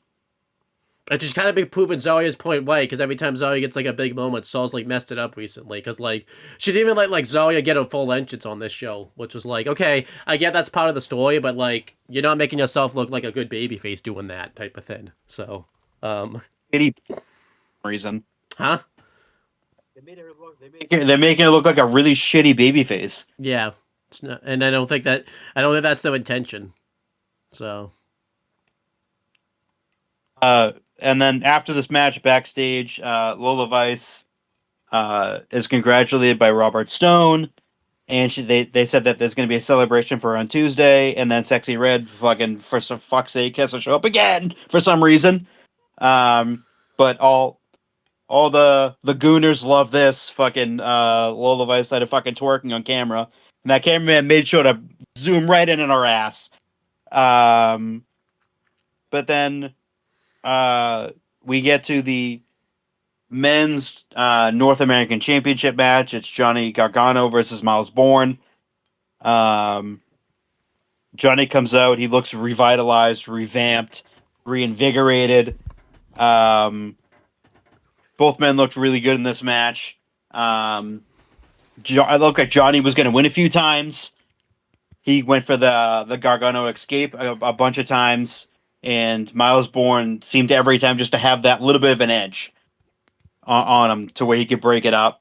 And then Miles Bourne to win the match comes in with the slingshot and hits Bourne again, or the zigzag, whatever the fuck you want to call it, for the victory and to retain the North American Championship.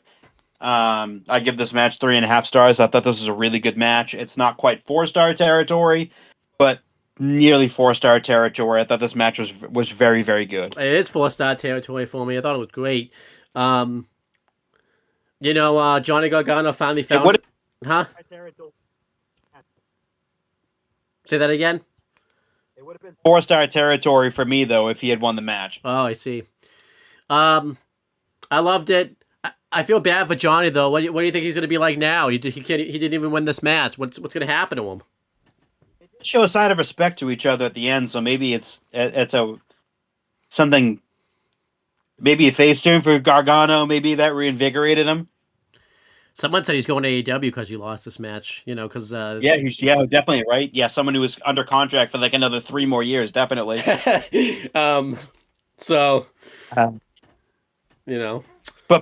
But after the match, after they give their little sign of respect, Dion Lennox comes out and just beats the shit out of Miles Bourne and hits him with an Emerald Flosion on the chair. That's kind of setting up a match between them. And as it progressed on Tuesday, it looks like shit is not going good. Or that was later on, I think. Yeah. Shit was not going good for Dark State. They certainly did not like that. I could have done without the Dion Lennox part. Like, get that out of there. Like, we didn't need him. Get that out of there. I mean, I get like setting up into the match, but like, we're really gonna do this Dion Lennox thing? We're really gonna fucking try to push him again for the 3rd time now? He's not good. He hasn't been over. Yeah, he's not really. I mean, he's okay, I guess, but like, and he was like okay when he was like a face, like fine, but like this Dog State gimmick, he's like doing it. He can't even cut a promo really. Like I remember he tried cutting a promo like in the go home week of like the Tony D like build up, and he couldn't even get any words out. Again, they're just shit at the wall and see what sticks. It's not sticking. It's not sticking because, like honestly, it shouldn't be him. It should probably be like Saquon Sugars deserves an opportunity. Him, he can talk, he can wrestle. He's about 100 times better than Dion Lennox. Yeah. Even Cutler James. Cutler James is pretty good, but you don't fucking see him wrestle ever. He hardly wrestles. Yeah, he's actually good. If you notice this too, they also cut away his promo time. He was doing this funny all the time. They fucking cut that away from him too, which was fucking stupid. It was getting him over. I can't really say about Cyrus Griffin might be better than him, but I'm not sure. He might be the worst. Like he's the powerhouse of the stable, so you don't really know. There's not much to him. Like he's just the powerhouse. Yeah. Whereas Cutler James and Saquon Sugars, like there's like boatloads of potential with those guys. Like use it. Stop having them fucking sit on the sidelines for fucking Dion Lennox. Yeah, exactly. Dion Lennox has been doing this for 5 years now, and he's not over. No. How about now? Bump it down a little bit here. And let's see Saquon Sugars, Cutler James, or even Cyrus Griffin. See what you have in him. have him go for the title, not fucking Deion Lennox every fucking time. He was already in a championship match earlier. He was an Iron Survivor, right? Yeah, he was. Apparently, he was picked He by. was an Iron Survivor and something else too. Also, He faced Tony D like last month. he's had a couple of championship opportunities. Now, you lost. Fuck off. Yeah, give it this. Let's see other people in the group before like we deem this group a total fucking failure. How about we see the other fucking people in the group actually succeed and see like what they can do? I agree. Rather than just one person, but WWE gets stuck in this rut where it's like if you're in a fucking group, there's one person who's I'm not the leader, but I'm the leader who gets the fucking title opportunities all the time. Exactly. Yeah. It's like okay, and then it's clear as day they're gonna fucking turn on him. It's so obvious. Who turns face? Him? I don't know if it's him that's the face. Like, It turned the 3 members face. wow. He's gonna heel stable Deion Lennox go against them. And it's called light. It's called light state. State It's dark state versus light state. versus the light state, and whoever wins is dark light state. Who does he get in his group? That'd be funny. Like maybe like he gets Cam Hendricks. What's the other guy's name he's like with? Yeah, and he gets remember Someone else? No. It's Gall. I don't know who the fuck else. No, Sion, the guy that showed up like one time. It was like his first match. We were like, who the fuck is this? Like, Renamed something else. I forget what it is now. yeah, they get him. I don't know. That would suck. Because it's Skull. If you put him in there, you might make it something. You gotta get people that like really suck. Pose and flex. Who knows? It'd be funny too if Light State. No, it's Sean. I'd probably have Light State fucking win that too. Would. And Cam Hendricks would get the fucking. No, Holly Wiggins would get the fucking pin on Shaquan Sugars. The people in the group that we actually want to see succeed are gonna fucking get buried. I'm pretty sure that happened. Like in one of Shawn Michaels like booking things, like the obvious talent. He does it all the time. Did it happen with like the JCG and like Gigi Dolan feud? Like Gigi. Yeah. But yeah, should we just continue? Saw Ruka. Oh, you cut out because you After continue. Ruka was backstage getting interviewed, and she talked about how she was in ladder matches and Iron Survivors in the Royal Rumble. But tonight, she said this is her hardest challenge yet. Was Zarya, because they spent so much time together, and now she's ready to move on and go and do something different. And she wants to go for gold, which is to be understandable. But Zarya might be pissed off about that again, so we can't get into that again. Yeah. Izzy Dame strolls in and said she's not gonna walk into another title match, because she's gonna have to go through the Great Dame. If that's gonna be her fucking name, I swear to God, she's gonna get released within the next month. I am the Great Dame. Yeah, terrible. Stop. Awful. When she said that, I was like, "Oh my God, that's awful." Yeah, it's bad. But overall, the back it accomplished something, and that's going to probably be the next feud right there for Sol Ruka is with Izzy Dame. I mean, Izzy Dame's improved a lot. She's definitely gotten a lot better. Yeah. She's a lot better, and I feel like that match is gonna work. So I assume the winner between them is gonna be the challenger for Lola Vice. I would assume it's probably gonna be Izzy because she's the heel. Are they gonna do another triple threat? Why do I feel like too? By the way, that like we're gonna get like a storyline where Izzy Dame recruits Zarya to join the Cullen. I feel like that's happening. Oh, Izzy Dame took her out to a nice steak dinner, so I would assume that yeah. Because I feel like that's gonna happen now. Fucking great. And Zarya's gonna be even more. And Zarya's gonna like not get even more opportunities for somehow. So that's great. Going to be third fiddle. She's going to be one eating the all the time. Yeah, probably. So that's great. But next was the women's North American Championship match. It was Blake Monroe versus the champion Tatum Paxley. But if you didn't watch the show, you would assume that Blake Monroe was the champion because she had the title. Yeah, she stole it. She stole it, and this match was really good. At one point, Tatum, I think she either got thrown off the top or she did something, and she slammed her fucking shoulder into the entrance ramp on the steel part too. So it looked like she was legitimately hurt because she sold it really well. I don't think she was, but it fooled me for a while. Yeah, it did. They kind of cut to her saying, "Oh, it's my shoulder. Oh, my shoulder, my shoulder, my shoulder." And I was like, "Oh, fuck, is she actually really hurt?" Because she immediately went and sold it like she was hurt.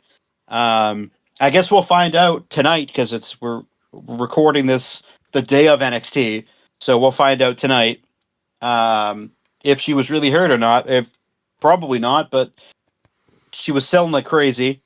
I would think that if she was actually really hurt, they would have called off the match. Probably, yeah. But it fooled the hell out of me, and I thought it made the match a little bit more interesting. Not that it wasn't already, but this match was great. And Tatum ended up hitting the Cemetery Drive and winning the match, and regained possession of her NXT Women's North American Championship. This match was great. I give it 4.25 stars. I thought this match was awesome. It really showcased both Blake Monroe and Tatum Paxley, and it showed that Tatum Paxley can kind of fight through anything to win a match. Yeah, I agree. 4.25 stars. I imagine Blake Monroe, like after WrestleMania, is gonna get called up because unless she goes for huh? This seemed like for sure. Yeah, because I feel like I mean, I guess she could challenge Lola Vice for the NXT Women's Championship. That would be interesting, and she could win that belt. But I feel like Blake Monroe is pretty much ready to go up to the main roster. And it would be a new face that could face one of the two, like babyface world champions if it stays that way, or like she could fight for one of the two like mid card championships if it stays that way. She'd be really good. I think she would. We just talked about JC Jane, but Blake Monroe would excel really well on the main roster. Her gimmick would fit very well. Top of it, and she's already over, so yeah. But I could see that being a thing where she goes up and immediately challenges for a mid card championship or even a women's world championship or women's championship. You don't like it. It really, she could really challenge for anything because I think she's going to come up and just be pushed to the moon because I could see her feuding with Tiffany Stratton because they're very similar. Yeah, I would do United States because while it would seem logical to do the IC or like one of the two women because they're more credible, I think if she could like finally get some credibility into that United States Women's Championship finally type of thing. So have a long reign with it too, and not even like and not like have her lose it after a month. I would have her have like almost like a Dean Ambrose type of reign with it. But actually do shit like with it type of thing. Like don't not just like the last like 100 days, just have him fucking walk around with a title like he did. Wait. Go ahead.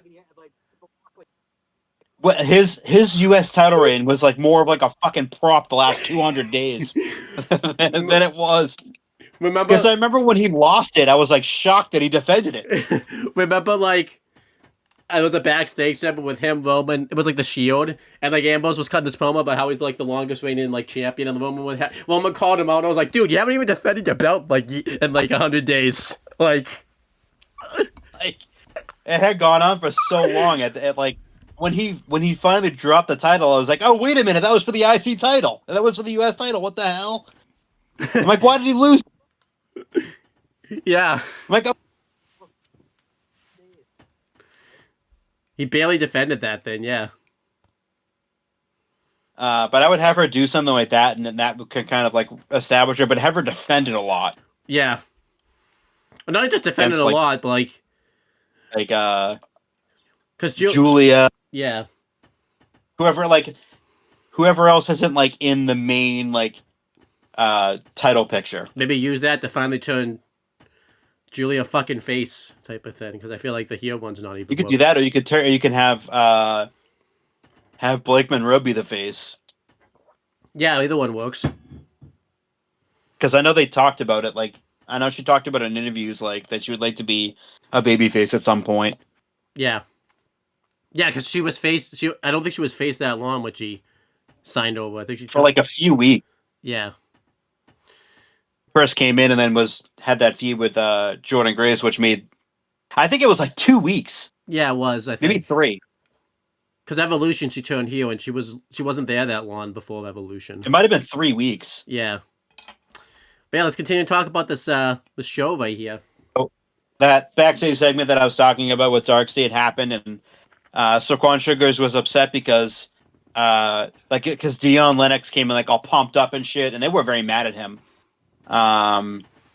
They were very upset that he didn't tell them what was happening, and they kind of did their little, hey, you're not the leader. No one here's the leader, and we're trying to eat here. We're trying to get titles. We're trying to do all this stuff, and it seems like you're the only one that's getting opportunities.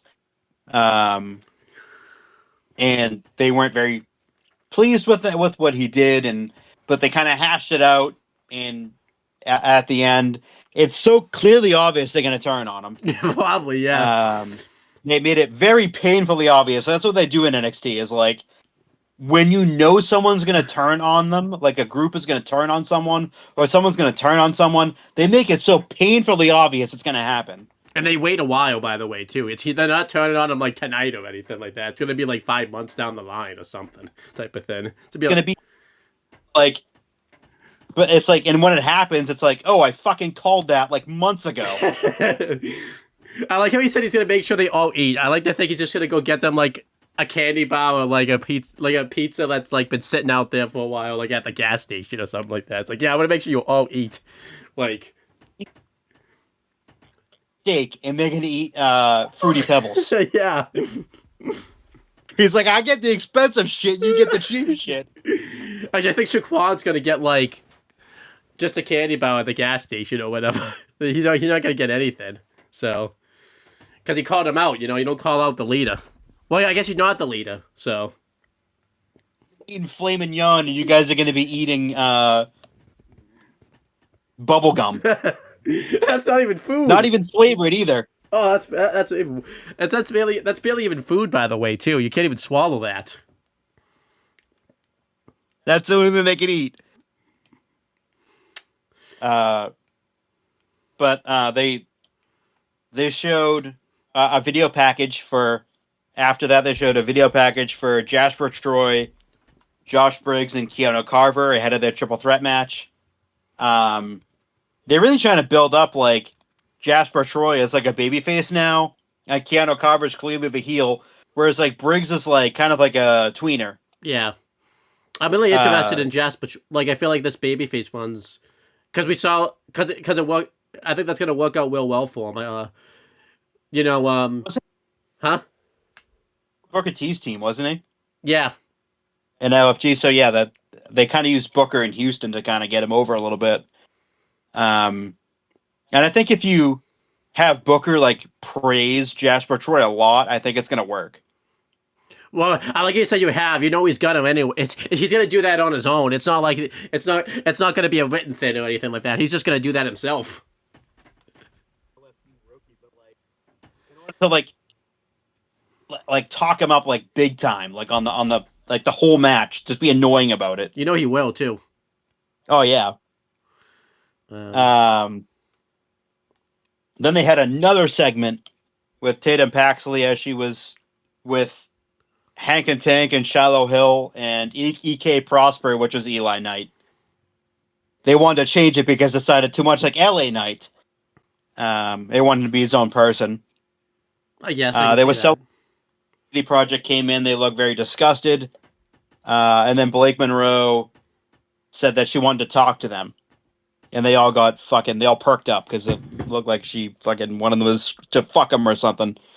So that's interesting because they've been kind of teasing an alliance between Blake Monroe and the Vanity Project. Yeah, maybe she's gonna be like over the past number of weeks now. Yeah, because because originally Zeta Steel was in this group, but then she went to AEW.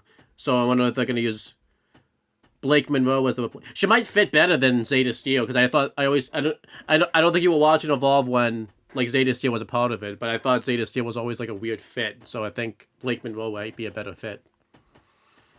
It's a weird fit in that fucking Christopher Daniels group too. Also, seems like she doesn't fit. It seems like she doesn't fit into any group somehow. She really doesn't, but I feel like Blake Monroe could fit better in that group because the personalities all kind of like match together. Hopefully, she doesn't her star power doesn't overtake the group though, because she's a bigger star I think than Zeta Steel was type of thing. Absolutely, I mean Zeta Steel was, pretty kind of known at that time a little bit. She had been doing a lot of indie runs and she was kind of known a little bit throughout the wrestling world, but not too much. But whereas Blake Monroe was known throughout the world. Yeah. So maybe I think that she won't overshadow them, but I wouldn't. Yeah. I maybe she might a little bit. Maybe Jackson Drake can, but not much though. Maybe Jackson Drake can overcome it, but I don't think the other two. I don't think Swipe White. Jackson Drake will have an easier time overcoming it, I think. They were pretty over in that during their entrance in that match. Yeah, they were. So now we get to the main event, the Fatal 4-Way match. All Ego Ethan Page versus Joe Hendry versus Ricky Starks versus Tony D'Angelo for the NXT Championship. This match was really, really good. This match had been brewing over the last number of weeks, and they really, no pun intended, they delivered. This match was just awesome. And finally,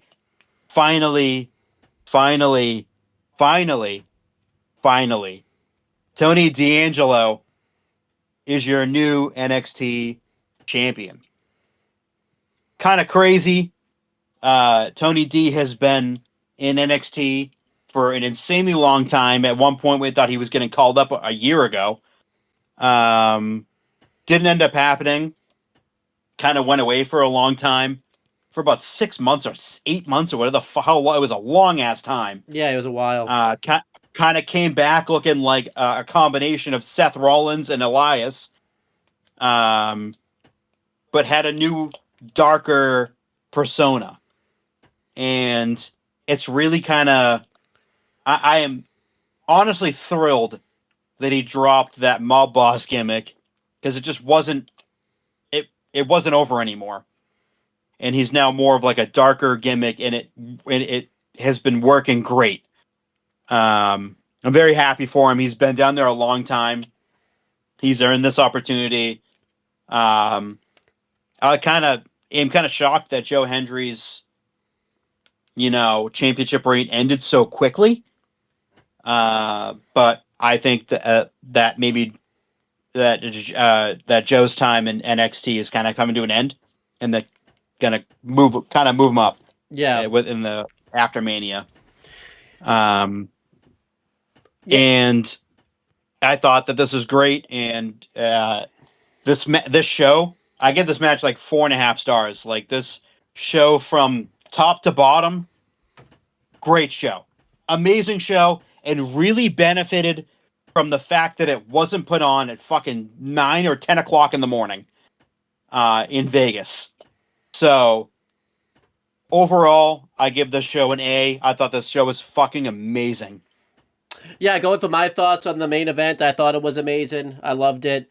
Everyone worked real well. I liked the tension they told with Ethan Page and Ricky Saints. I thought it was really good and really funny. Joe Henry looked good. I think he took like most of the damage like in this match. Like a lot of it was like Ethan and Ricky like working him over and everything. Um, yeah, Tony D won. I was surprised by this because I figured they would. I figured he was gonna be the next champion, but I figured they would have him beat like Joe Henry like straight up in a 1-on-1 match, and Joey would retain, and one of the two heels would take the pin. I'm shocked that Joe Henry even took the pin. I figured, you know, he was gonna lose it if he was. I figured Ethan and Ricky were thrown in there for one of them to take the pin. But yeah, Tony D absolutely deserves this. He's the first ever Grand Slam champion now. He's held all the titles now in NXT. He got his big boy belt. Yeah, kind of sus on that though, because like, yeah, he is, but like, you know, they've added titles there, so like I'm pretty sure Adam Cole actually was the first one, but like because they added the Heritage Cup, like that made it so he's not anymore. So I'm kind of suspicious about that stat. Because WWE seems to do that, you know, a lot. Where like they'll add like now because now Bayley's not a Grand Slam champ anymore because they've added the two mid card belts. So I'm like, that's suspicious, but whatever. But yeah, Tony D absolutely deserves this opportunity. I'm glad that he got rid of the mob boss gimmick because it really wasn't over anymore, and I think this new gimmick's working for him. I think that gimmick wasn't gonna translate either if he did get caught up. Like that wasn't gonna really be like a main roster like type gimmick because a lot of that gimmick too, he has to like film off site with like that restaurant or whatever. There was just no way he was gonna be able to do that, beat on the main roster like every week and everything like that. And I think the Bob Bar gimmick would have gotten stale very quickly, like on the main roster. I don't think it was just gonna translate. But yeah, Tony D winning. I'm highly happy about. I'm interested to see what he does as champion. And Joe Henry, like you said, I think he's definitely gonna get called up because he really hasn't been in NXT that long, actually, because obviously he signed back in the fall, but, like, obviously because of the TNA partnership, he was there for a while with, like, the Ethan Page feud, and then he would show up every now and then, so I definitely think he's going to get the main roster call-up. I think he's ready. He probably could have gotten called up, like, he could have just gone straight to the main roster, like an AJ Styles or Gallows and Anderson, when he signed and everything like that. But they needed the star power from NXT.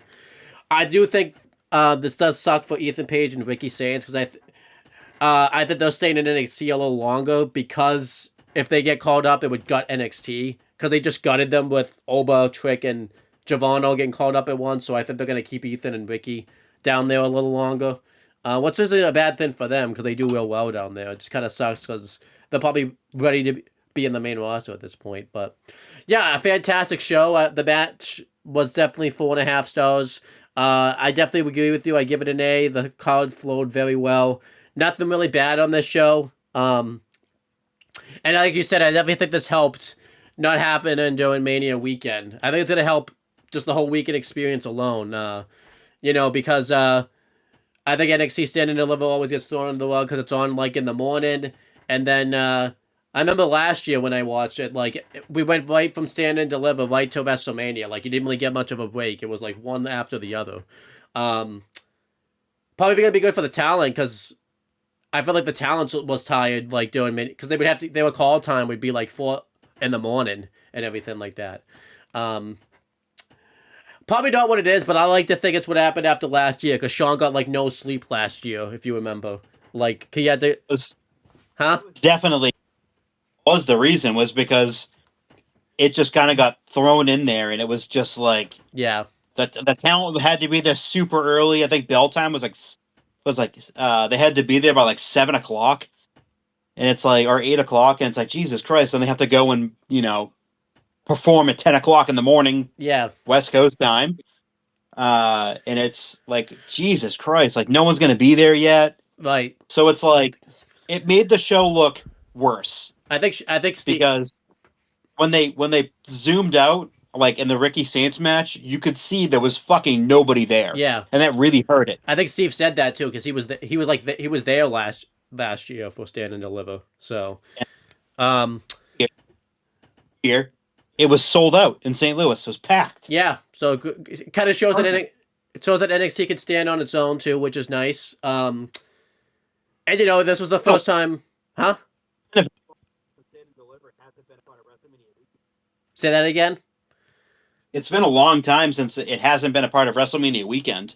I don't know if it's ever have. I don't know if it's ever have been.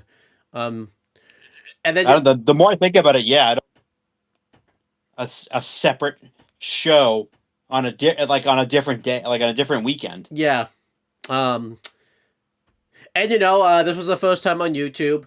The viewing experience was a little weird for us because obviously they would go to break like for the Netflix side of things. So they would like, you know, so obviously that was a little weird, but you know, it is what it is. But yeah, overall I enjoyed Stand and Deliver.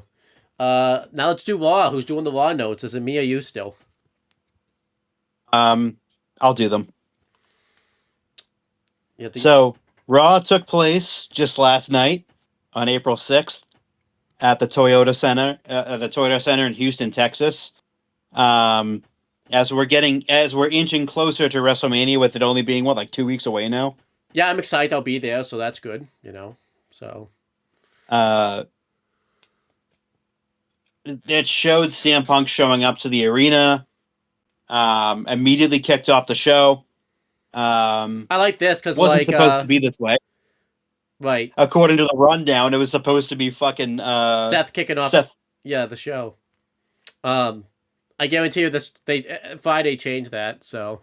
I will say what I liked about this was you thought like because they were showing like everyone arriving like it was earlier in the day. You thought Punk's was like earlier in the day, but then you saw like he was like by Gorilla and everything like that. So. He had done like a thing earlier in the day where he went on Instagram stories and tagged Cody Rhodes and vice versa. They tagged each other in I don't know if it was like an old Western type of thing. I don't know. I didn't quite get the reference, but I thought that was pretty cool. And then I will say, I'm just go and watch this fucking segment because I can't begin to tell you how insane this fucking segment was. Punk was on something tonight. He was pissed off. And according to a lot of people, off the cuff, there was no script for him. So they kind of gave him bulletin points, but yeah, he went off script and it was brutal. I will say the least, and not like a brutal burying of not only the company, but literally everyone. So yeah, it was awesome. This is what Pipe Bomb 3.0 because they did one leading into Saudi, the original one, and then this one. Yeah, this is the best one, hands down. Out of the three that were done, this is by far and away blows every one of them out of the water. He went scorched earth. Almost was to the point where he was almost started swearing. He was very close a few times. Wow. He torched everyone. He torched Roman. He torched Pat McAfee. He called him Pat McAfee. He fucking torched Vince McMahon. He went fucking scorched earth. If you didn't see it, I don't know why you didn't yet. It was The Rock too. He went off on The Rock, and he said that at least your cousin The Rock is a Hollywood movie star, and he goes, oh, I'm sorry, was a Hollywood movie star, and it's like, oh fuck, like he fucking obliterated that entire family in one promo. It was insane. Yeah. He was so into it too. He forgot to like take the belt back with him, like when you go into backstage and everything like that too. Like that's how much into it he was. Like, if you have not seen it yet, because I can understand if you missed it or whatever, and you haven't got a chance to see it yet, just do yourself a favor, go and watch the segment because it's literally one of the best WWE segments in ages. Just it shows you when you have someone like Punk on your programming, anything could happen. It was fucking nuts. It was wild. I can't even begin to tell you how like I can't even put any fucking words together that to show you how amazing this segment was. Just go and watch it. Your jaw will be on the floor. It's awesome. Yeah, love it. He also torched the ticket prices too. Also, about it being too expensive, and conveniently enough, I don't think he was supposed to say that because on like the recap, like the stuff they posted on social media and stuff afterwards, left that part out. So I don't think he was supposed to talk about the ticket pricing, and he did. So that was insane. And I saw like news report today. I mean, that they're thinking about lowering the prices, and I wonder if it's because Punk said that too.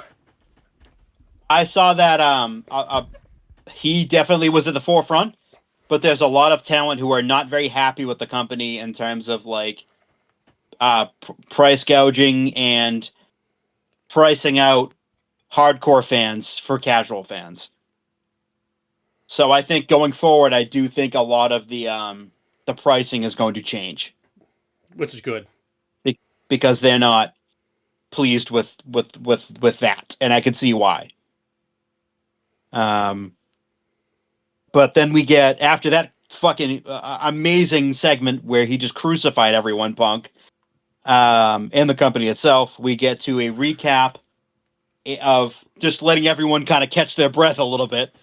We went to a recap of LA Knight showing up at IShowSpeed's house and throwing him through his monitor while he was streaming. And that was, I like that. I thought that was pretty funny that they showed that again. Yeah, and then maybe a lot of people didn't see it too, so I get why they showed it on like Netflix and everything. So yeah, I get why they showed that again, but that was hilarious. He deserved it.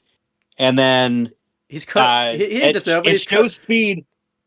It shows Speed like looking for Danhausen in the back, and Adam Pearce shows up, and he's like, "Where's Danhausen? I gotta get uncursed. I have to get uncursed. It's ruining my life." And then Danhausen shows up, begging him to uncurse him, and he doesn't. And he tells Speed basically, and he looks back, and Danhausen's gone. He was like an aberration. He was gone. He basically tells Speed to get out, like leave. Like if you, it's best that you leave. And he doesn't right away. And then the Vision up, and Theory, and Logan Paul both like basically tell him that he's not safe around here, and that we're gonna basically be your bodyguards, and we're gonna protect you. And that happened to a degree, and they kind of, because Speed wanted to leave, but they wouldn't let him. And I even texted you. That led into the next match. I even texted you. Let the guy leave. I even texted you. Let the guy leave. Let the guy leave. He's gonna get killed. I like to. They didn't tell him that the match that Austin Theory was gonna have was against LA Knight. They kind of left that part out. Kidnapped the poor guy. I think when LA Knight came out, he was about to shit himself too. LA Knight's music hit, and he was just like, the look on his face, he was stunned. He was frozen. And so then that match started, and it was Austin Theory versus LA Knight. Pretty decent opener. But yeah, the Usos then came out because there was some shenanigans, and right away the fucking theme music was already dropped. That took a week. But they went right back to Jay's theme song for some fucking reason. I guess because they were met with such negative response to it, because it was fucking awful, that they just didn't use the theme song anymore. They had a perfectly good theme song that they're using before, where it's not just me, Oos. It's not just me, because there's two of you. Yes. There's two of you. Twins. The Usos. Brothers. Not just me. So they get back. They kind of force Speed back, and in the makeup of everything, Austin Theory gets the win with the handful of tights. I don't know how the referee didn't see this because it was literally right in front of him. He was looking directly at LA Knight's ass as the fucking tights are being tugged. I don't know how he didn't see that, but referee blindness. I guess so. But afterwards, they wanted to get some revenge on ISO Speed. They were going to hit him with a 1D because they had him in the corner. They wanted to hit him with the 1D. They went to go throw him against the ropes, and then Logan grabs him, and he face plants on the ring. And they pull him out, and then at WrestleMania, LA Knight is basically demanding Pierce to come out and make this match official. That it's going to be, he wants to, LA Knight and the Usos want to face the Vision with ISO Speed. And Adam Pearce comes out and makes it official. So at WrestleMania, we have ISO Speed and the Vision versus the Usos and LA Knight. And that match is on night 1 of WrestleMania. Yeah. So that's official. And, you know, the match itself was fine. The after stuff was okay. I didn't mind it. This feud, in a way, is kind of good, I would say. It's been good. It's been getting better, actually. I wouldn't say good, but it's getting there. It's getting better. Yeah. The beginning kind of sucked. The Usos losing the tag titles kind of sucked. But I thought this week was a step in the right direction. I hope this means, like, after they do this match at WrestleMania, like, LA Knight can move on, because he's been in Glory with his Vision stuff since, like, July, I think. Yeah. Since the beginning. Yeah, so I hope he can kind of move on from it afterwards and, like, do something else. Yeah, I'm cool with all this. You know, I don't mind ISO Speed being involved. I know it's kind of been Celebrity Mania. But, like, I think his involvement's fine. He looks good. You know, he doesn't even want to be involved, you know. It's that damn Coast, you know. So, Curse. You know what I mean? The Vision will lose it at Mania because of the Coast now, too, right? So. Well, how does that work, though? Like, because Logan Paul and Austin Theory on Coast, like, if they're not Coast, does that, like, counteract, like, ISO Speed's Coast? Or do you think, like, ISO Speed's Coast is just so devastated that it's just going to affect everybody? Which one do you think it is? That it's so devastatingly strong. Damn. The only... But, yeah, it took Pierce, by the way, forever to get out there. Like, I don't know if he got Mrs. Q or what, but, like, the LA Knight had to keep calling for him. Like... Yes, Adam Pierce, where are you? But I liked all this. I think the time that he demanded the match to when Pierce came out is probably about 2 minutes. Yeah. I was like, Pierce, get out there. And then, so, we go from that WrestleMania announcement to Michael Cole on commentary. He was very kind of somber because he was talking about what had happened on SmackDown with Randy Orton and Pat McAfee and Cody Rhodes, and he talked about how him and Cody have been friends for 15 years. And he's known Randy for forever, and he was really close friends and almost like brothers with Pat McAfee, and it really hurt him deep down, like really hurt him. And he was going to say something very cruel and very mean-spirited, but he decided to bite his tongue on that instead.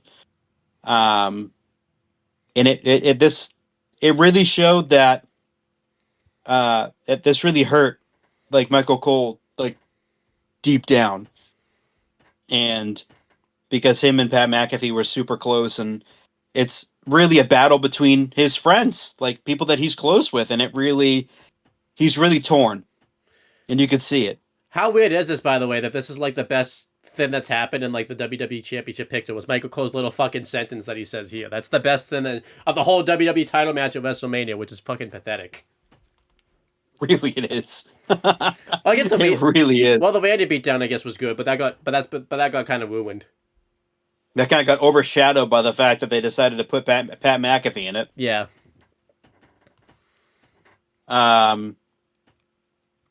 So now we have,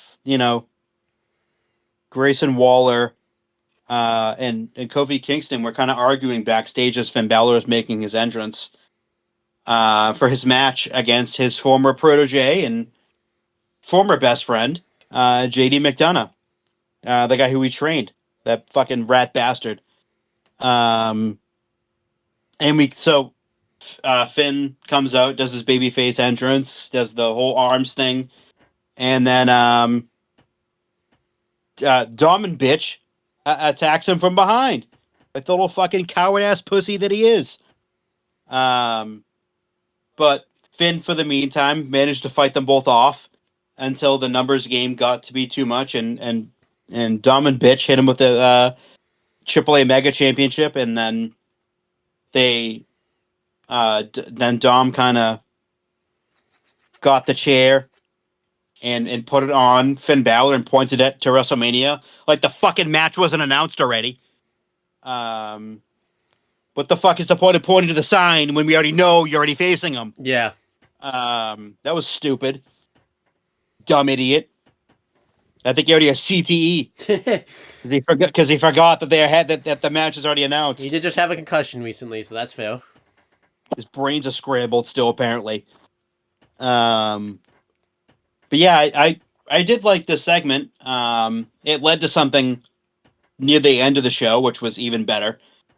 But yeah, I thought overall the segment made a point. I thought that maybe it would have been a little bit better if Finn was kind of written off and then the demon came out, but at WrestleMania, they gave him a reason, kind of like when Seth injured Kane, quote unquote, when he stomped on his leg with the chair, and then the Demon Kane came out, and then he did the thing, and then he was Demon Kane again. I kind of would liked it if they had done that with Finn, sort of kind of wrote him off for the week or until WrestleMania, and then he comes out as the Demon. And there's, speculation about if he's going to even be at WrestleMania, and if so, what shape he's going to be in. And then I think that would have been a huge pop to be the surprise of the Demon. I mean, we all fucking knew a month ago was going to be the Demon, but it would have been nice to be oh shit, it's actually the Demon. Yeah, that would have been cool. But because now they're kind of telegraphing it. But now. Yeah. I didn't really like the segment too much. I would have rather had the match with Finn and JD because there's a lot of history here. You could have totally done that fucking match if you cut out the fucking recaps and all that type of shit. A match between... Yeah. Kind of the same heel beatdown they do a lot, and again, like you said, it's the one of many we're going to get in this fucking show. So this one doesn't really stand out from the rest. So... and then yeah, this Finn Dom feud, it doesn't really have, it has a lot of history behind it, but doesn't really have a lot to it because it feels like they're saving because I feel like it's not gonna be a one and done at WrestleMania. They're probably gonna continue that feud, so it seems like they're saving a lot of that. I'm gonna continue on because he hasn't faced JD yet. Yeah, and they have the Roxanne part, which we'll probably talk about later. So I think that this is unfolding. It's a bunch of layers that haven't been touched upon yet. Yeah, so I think this goes on throughout the summer. Yeah, so. But he's the Demon, so it means that he's gonna win. So. Yeah, I guess. Unless if there's a disqualification or something, and Dom wins by DQ or something, but it's WrestleMania. As the Demon, he doesn't lose. That's the point. And at WrestleMania, they don't do disqualifications, really, so... Yeah. So, the whole... I mean, besides, losing to Edge and, losing to like Roman in that stupid way.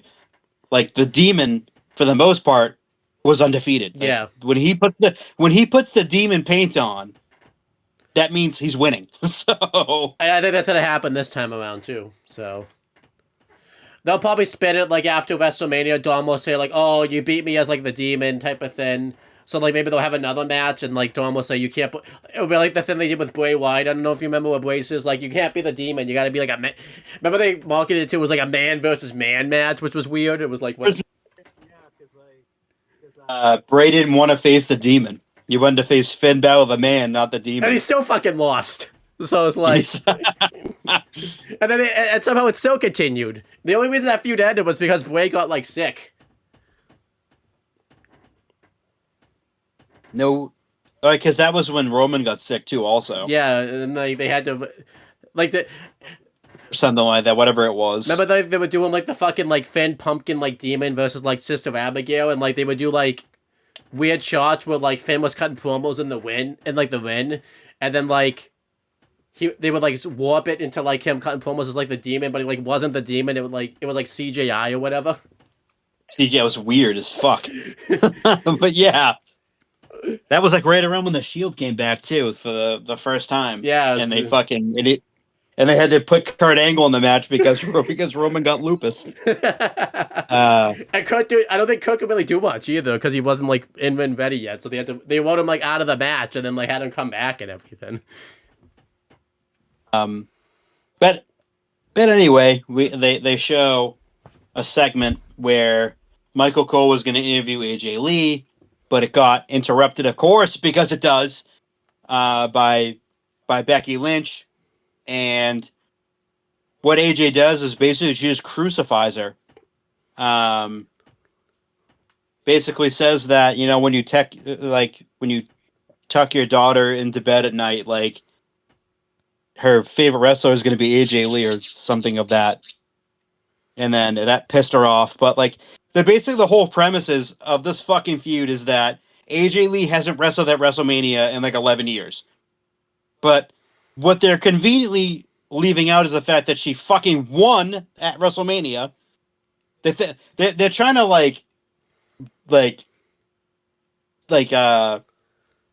brainwash people into thinking that she lost and that she quit at WrestleMania. Like she lost at WrestleMania and went, I fucking quit. Here's my resignation. Yeah, that's not what happened. But that's literally not what happened. The next night she came out and then Paige interrupted her segment. Paige beat her, then she retired. Yeah. But like they keep omitting that from the story. It's like, we're not fucking stupid. We know what happened.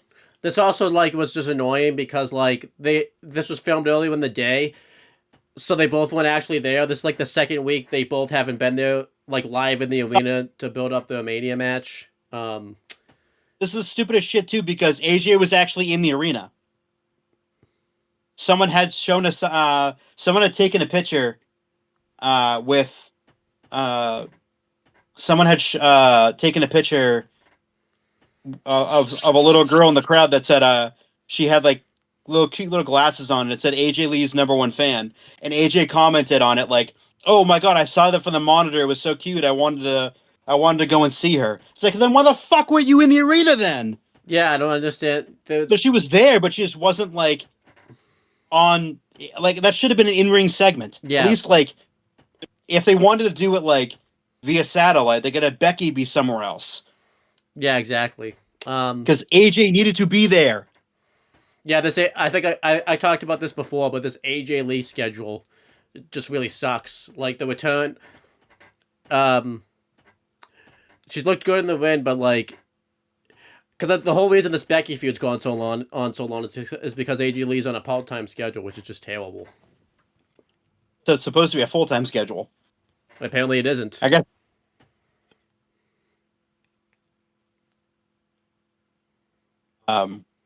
But after that, they had Bayley made her entrance because she was facing Lash Legend, and by the time that she made it to the ring, she fucking tripped and stumbled into the ring and did a backflip, and that was really funny. And she was accompanied by Lyra Valkyria. This is again a nothing match that Bailey wins, great, but we had more interference from the women. Yep. Great, awesome, more interference. Don't care. Except the Bellas who can't be there. Yes, exactly. Why can't Brie be Like, there? Why can't Brie be there? By the way, like what? Because like they're saying that. I guess they're one and the same. Like they're the same person now, apparently. Because when one person doesn't show up, the other one doesn't show up. Because I say and then they complain about it on the podcast. Because Nikki's hurt, but Brie's not hurt, so she could be there to build up the Mania match. Exactly, but she's too lazy. But they can complain about it on their podcast, though. Yeah, definitely. But Bailey won after Lyra fucking grabbed her lashed by the foot as she was gonna suplex her, and it turned into a cross-body counter. Don't care.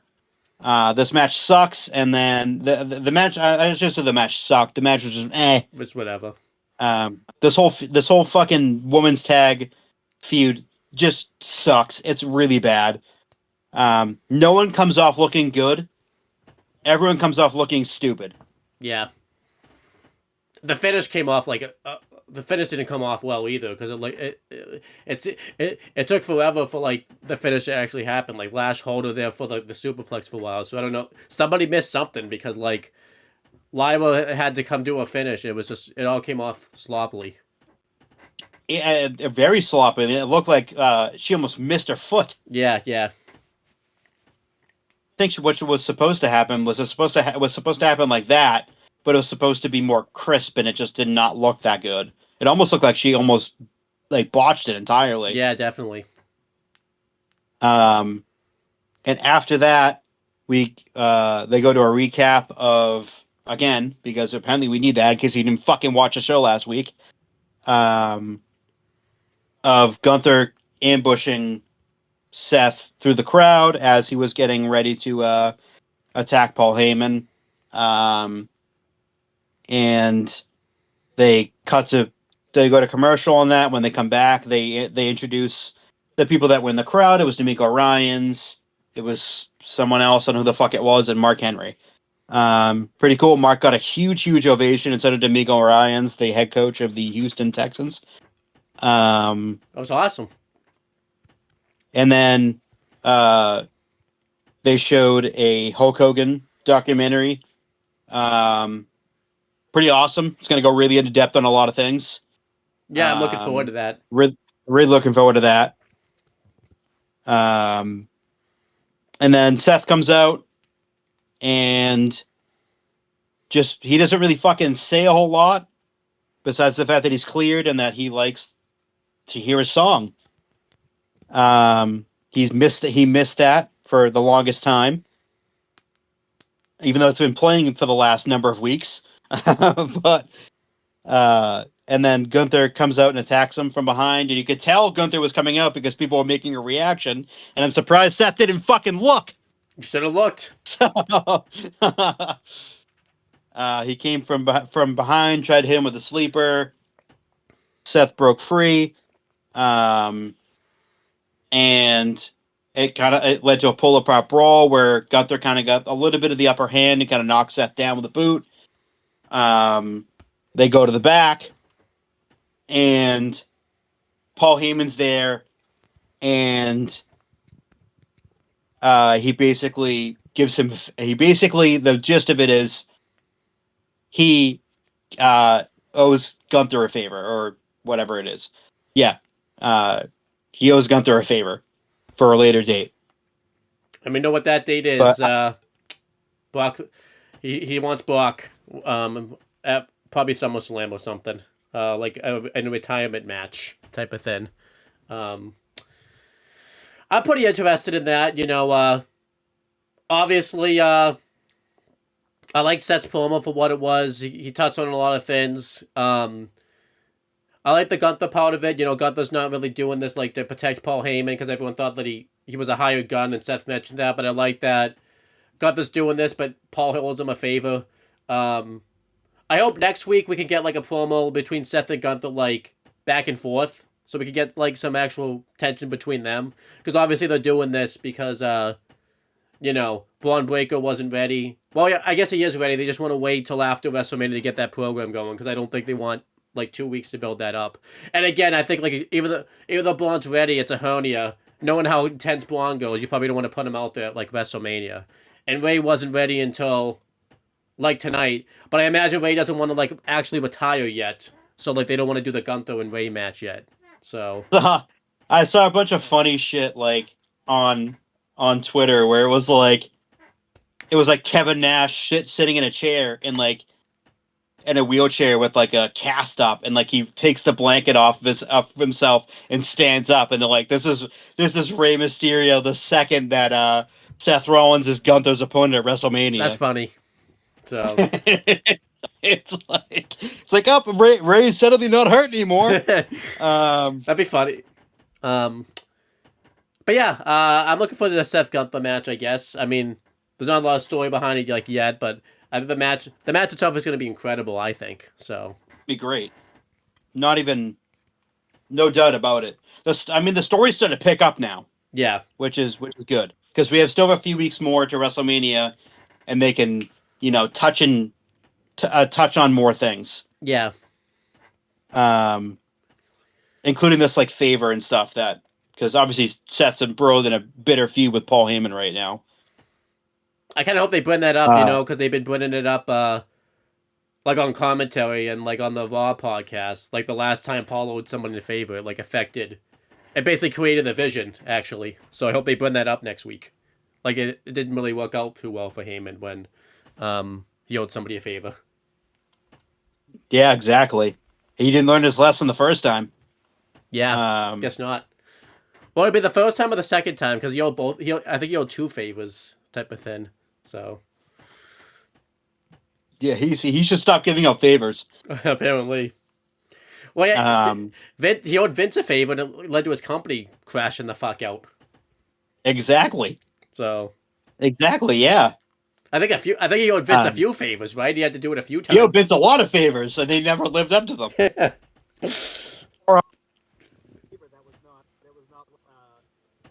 upon.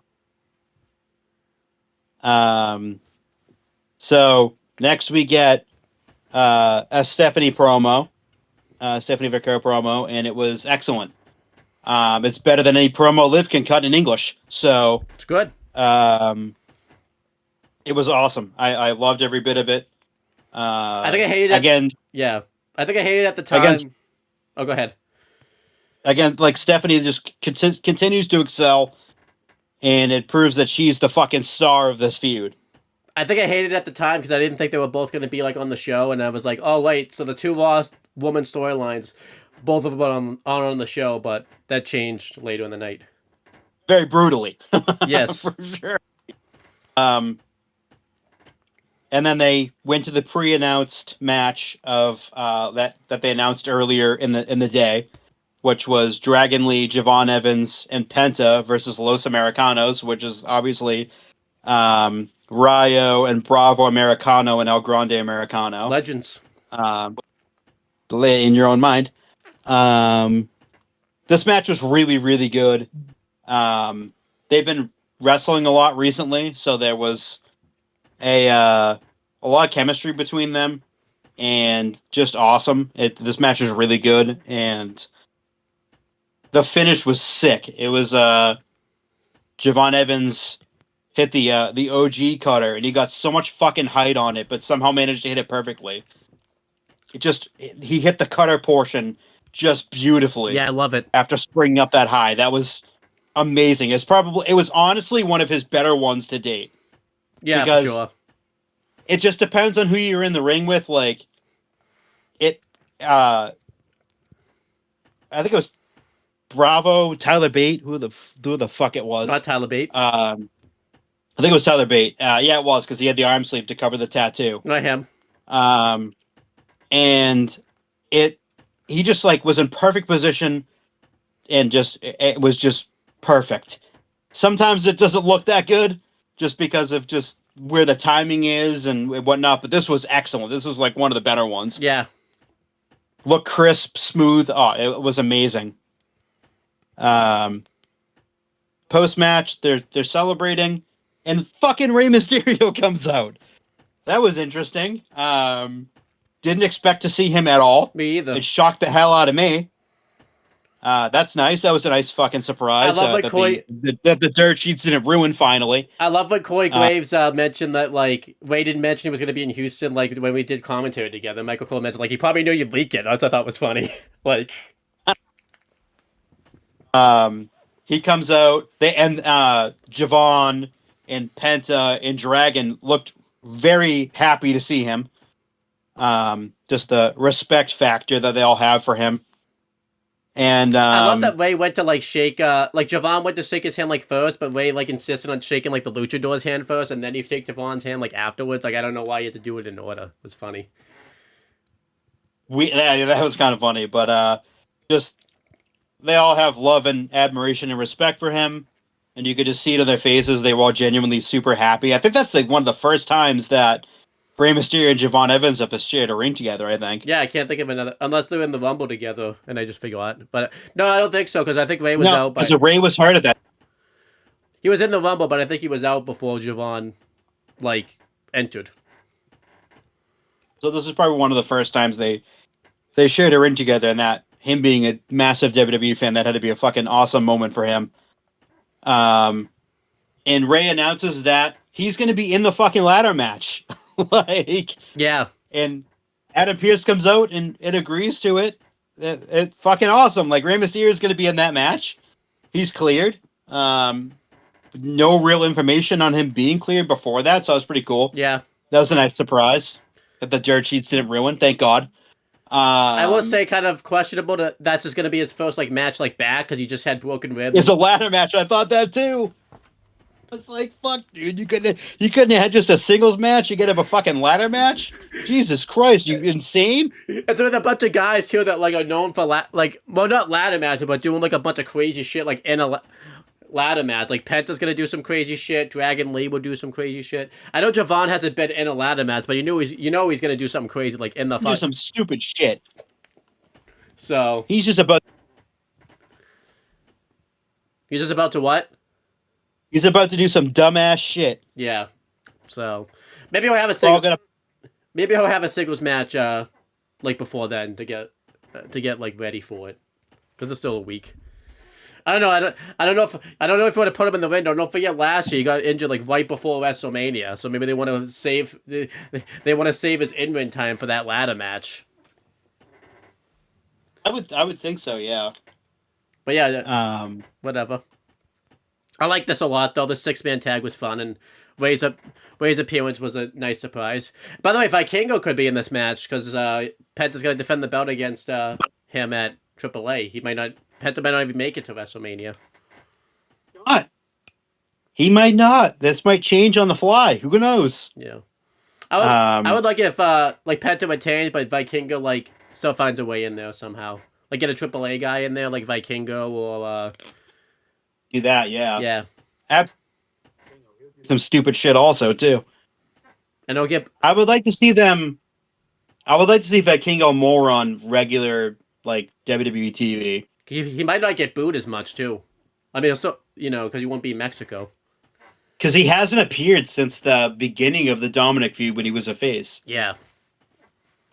So because he was on that he was on Raw for like a 1 week. Yeah, he was still a face. So, because he hasn't really because it'd be interesting to see what reactions he gets outside of Mexico, type of thing. Huh? Leading up to Worlds Collide when he was on the show, was it after Worlds Collide? When he was on the show?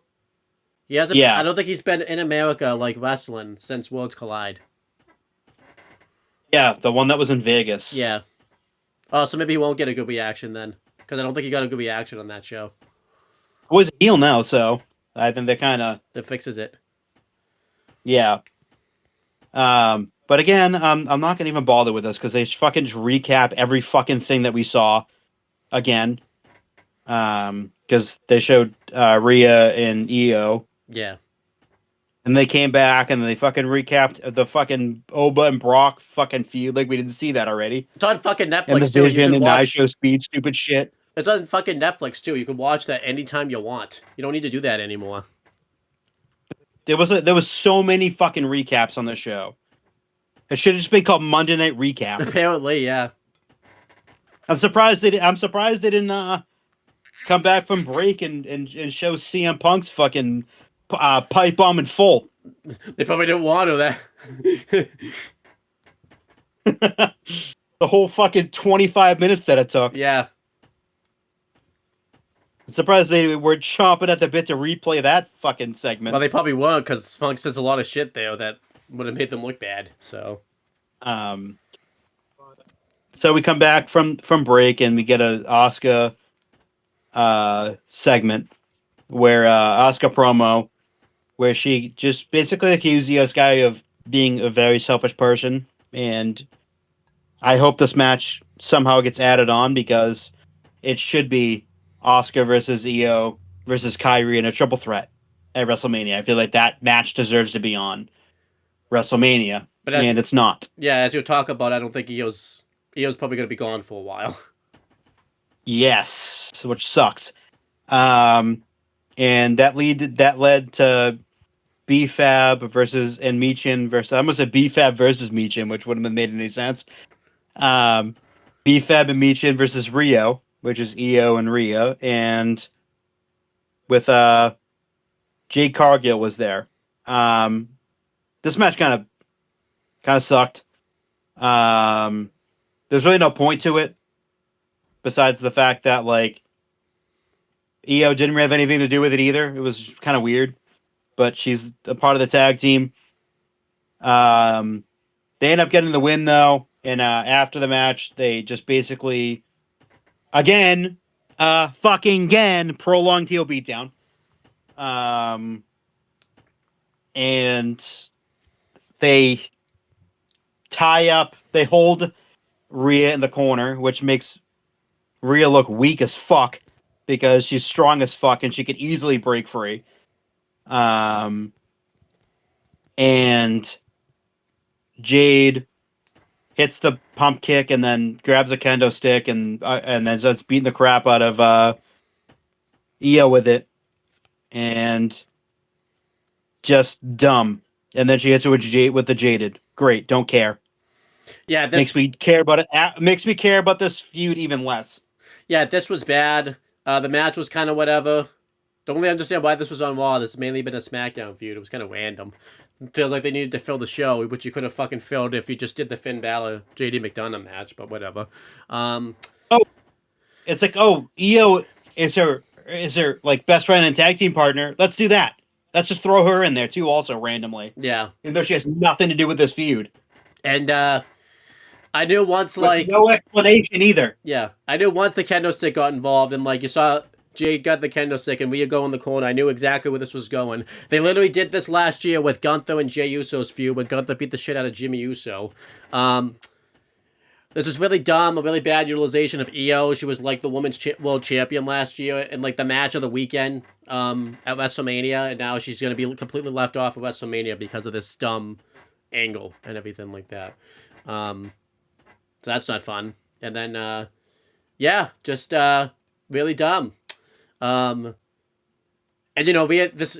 I don't think this means Rhea wins at WrestleMania. The faction with Jade and B-Fab and Michin's really bad. It doesn't even make sense. But whatever. Like this is going to be like a non-finish. It could be. Kind of like protect both women, but like neither one of these women can lose. Yeah, because Jade's too early in her. Can't really afford Jade to lose the title already, and Rhea looks like disinterested and doesn't want to do this, and she really can't afford a loss either. It's just really a really tough situation. I guess maybe they're gonna have Michin or Jade interfere. Like that'd be weird. Jade's in the match. How can she interfere? But Michin and B-Fab. Their own behalf. Michin and B-Fab will just interfere and like cost Rhea the match. I guess I don't know. It's just like maybe someone could get cursed. That would fix that. You know. I hope so. You know, It'd be even better. if someone gets cursed, then that fixes the booking. You know, then someone can lose. Exactly. But then we go to a amazing segment in promo. In cutscene, whatever the fuck you want to call it. So Finn's talking about a side to Dominic that he hasn't shown before. And he's talking very dark. And his eyes look very demonic. He looks like 1,000-yard stare. And then at the end, he basically he says that Dominic has awoken him, and it kind of faded to black before he started to transform into a fucking werewolf. It looked like, but that's not what that was. It looked like he was gonna fucking turn into a werewolf. I was like, what the fuck? That's not the demon. Yeah, but I'm looking forward to the demon. I'm really Dom doesn't know what the hell he woke up. He's fucked. He is. Fucked. I don't even doubly fucked. I don't think he saw that either, because talk about the next segment. I don't think he was watching it, so he doesn't know what the fuck he did. Then they show the Judgment Day in the clubhouse, and Dom was a little worried, but JD tells him not to worry. The real problem, of course, because for some reason they had to talk about this, they complained about fucking Ray being in the ladder matches because they're fucking Scrooges.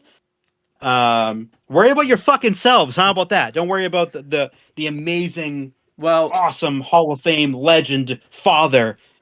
Well, JD, I mean, look at Aaliyah. Look what she grew up to be. She's an incredible young woman. Meanwhile, this piece of shit can't fucking get his act straight. Well, to be fair, maybe he's not worried because JD is in the ladder match, so maybe he's worried for JD, not much his dad being in the ladder match, because JD's also in the ladder match, so maybe he's looking out for JD. He kicks his ass. Maybe we should worry about that, huh? Worry about that 619, you bitch. Who kicks his ass? Ray kicks JD's ass, or Ray kicks Dom's ass? Yeah, both of them at the same time. That could happen. He also too, Ray commented on the match graphic that they posted on Instagram. He was like, "Go kick his ass, Finn." Oh, that's awesome. It was great. This is amazing. So they go and leave, and they want to complain to Adam Pearce because they're fucking Karens. So Raquel. Well, to be fair, Ray didn't. Ray, everyone else had to qualify. Ray didn't have to qualify to get into the match. So. Yeah, he doesn't have to. Fucking Rey Mysterio, goddamn, he's in the Hall of Fame. He doesn't have to. He's in 2 Hall of Fames, actually, the AAA and WWE Hall of Fame. Yeah, he's a fucking Hall of Famer. Fucking show him some goddamn fucking respect. Well, he didn't see his Hall of Fame speech, Dominic Mysterio. So yeah, because he's a little bitch. But Raquel kind of checked in on them, made sure they were okay, because apparently we needed Raquel in this segment for some reason. But they, as when Raquel left, Liv had her back turned, and Stephanie came out of nowhere and absolutely fucking blasted Liv Morgan from behind. I'm talking so fucking hard that it knocked Liv headfirst into Raquel's forehead and gave them both gigantic eggs on their heads. I think Roxanne, not Raquel. Yeah. I don't know why I said that. That's stupid me. It was Roxanne. I don't know why I said Raquel, but Roxanne, and they conked heads really fucking hard. And then Stephanie very stiffly threw Liv Morgan into the TV and fucking broke it. Just, my God, it was insane. Yeah. They showed a picture of both of, like, Roxanne showed a picture today. She also had a really big egg on her head too, also. and not like, oh, it's not. No, this fucking thing was huge. It looked like when the New Day was selling unicorn horns. That's exactly what it looked like. Yeah. It was fucking brutal. I loved it. It was awesome. It was like, as soon as that happened, I was like, oh shit. I was like, that was holy shit. There was something interesting that came out of this was Liv and Roxanne were talking about, like, you know, kicking Finn out of Judgment Day, and like she wanted Roxanne's response because obviously Finn brought him into Judgment Day, but then none of that, we didn't get a response because then all that happened and everything like that. So that's interesting. Friendly fire too on Roxanne. She's what? Friendly fire. Yeah, I loved it. It's insane. This As soon as like, if you go back and like watch it, the point of impact, it's loud. Yeah, it's Like them conking heads. It's not like a gunshot going it off. was insane. Yeah, I loved it. It was so fucking loud. I hope this means Stephanie McMahon is winning at WrestleMania type of thing because it's, you know. Finally, the babyface got the upper hand on Liv Morgan. Oh, very much so. It's a damn fucking time. I loved it.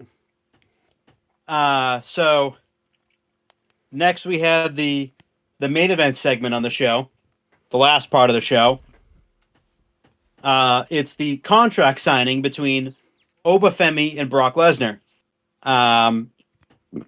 They show Oba walking backstage, and out comes Triple H and Adam Pearce to oversee it because there's a lot of shit that's been going on recently between them, and they want to make sure this doesn't get physical. Oh boy, did it get physical again. And so they both come out, and immediately, there wasn't even within seconds, there was physicality. As soon as Oba got down to the ring, just an immediate pull apart brawl. At one point, there was this goofy, I don't know what the fuck was trying to happen.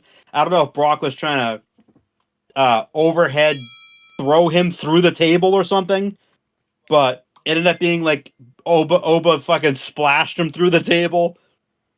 I don't even know what the fuck Brock was trying to do there, but it didn't work, whatever it was. Yeah, it was wild.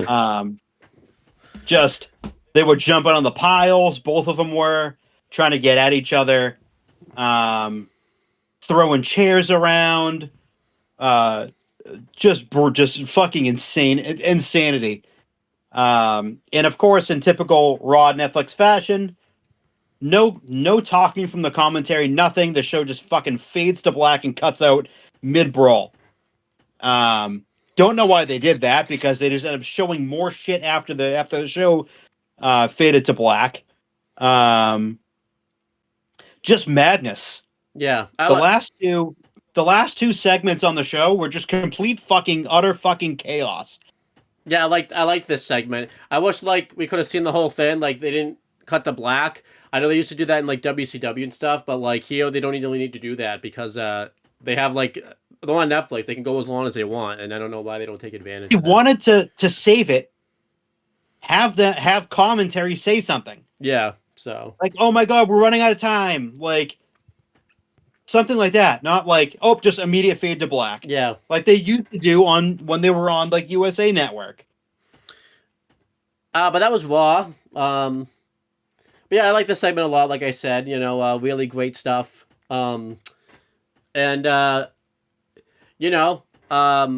Brock's really going out of his way to make Oba look strong, which is great. I hope this doesn't mean that Oba's losing at WrestleMania. I hope like next week Brock finally gets the upper hand, and then that way we can kind of doubt that type of thing. But we'll see what happens. But yeah, Raw I thought was good. I'm gonna give it a B-. I think there was some things that pissed me off, like the amount of recaps and like some of the beatdown angles. But I thought like there was enough good stuff to it, like the Seth segment. The CM Punk pipe bomb, and then the ending, the Finn Balor promo. The 6-man tag and then Ray returning was fun. So overall, good Raw. I thought overall this Raw was great. It was significantly better than last week. Yes. I felt like last week had a great opener and a great closer to the show, and there was like 2 or 3 good things that were in the middle. Whereas this was like hit right out of the gate. The ending was amazing, and everything in the middle was really good too. Yeah. Even with like the stuff that we didn't like the Bailey match and everything in the middle, lumped in together, was really good as a whole. But before we end it off, I figured, we'll WWE on Get Up today announce, well, not WWE, but Joe Tessitore and like ESPN and everything like that, announce what the codes are going to be for both nights of WrestleMania. Figure we'll go over them. We'll go over. I'll start with night 1. So the first hour is on ESPN2, and we have we already know the 2 matches that are going to be there. It's going to be LA Knight and the Usos versus the Vision and ISO Speed. That makes sense because ISO Speed's probably going to get a lot of views, so that makes sense to put them on ESPN2. And then it's going to be the unsanctioned match between Drew McIntyre and Jacob Fatu. And then also on the show, but we don't exactly know where, we have the women's tag team title match. It's the 4-way with We're Not Friends versus the Irresistible Forces versus Bailey and Lyra Valkyria versus potentially the Bella Twins. AJ Lee versus Becky Lynch for the women's Intercontinental title. Seth Rollins versus Gunther. And the women's world title match between Stephanie Valkyria and Liv Morgan. And the main event, I think the main event, which is Cody Rhodes versus Randy Orton. And I guess Pat McAfee's going to be there because he's on the match graphic, so I guess he's going to be in this corner. That's not good, but whatever. And then night 2's card is on ESPN 2. Brock versus Oba. That's going to be good for Oba, And then we have the ladder match: Dragon Lee, Rusev, Rey Mysterio, JD McDonough, Pentagon. Just Penta, not Pentagon. No, Pentagon doesn't exist. And then Rusev, and then Javon Evans. And then also on the show is going to be Sami Zayn defending the U.S. title against Trick Williams. Jay Cargo defending the women's title against Rhea Ripley. The Demon Finn Balor versus Dominic Mysterio. And then the main event of night 2 is CM Punk versus Roman Reigns.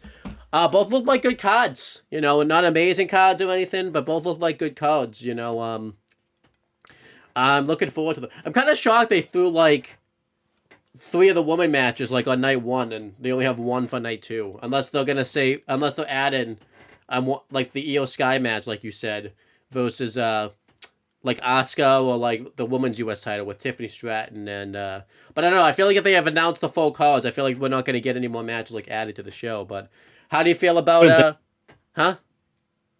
I wouldn't think they're going to add any more at this point. Yeah, but what do you think of both nights of WrestleMania's cards? Do you love them, hate them, or do you just kind of not care? I think that they're good. I don't think that they're bad per se.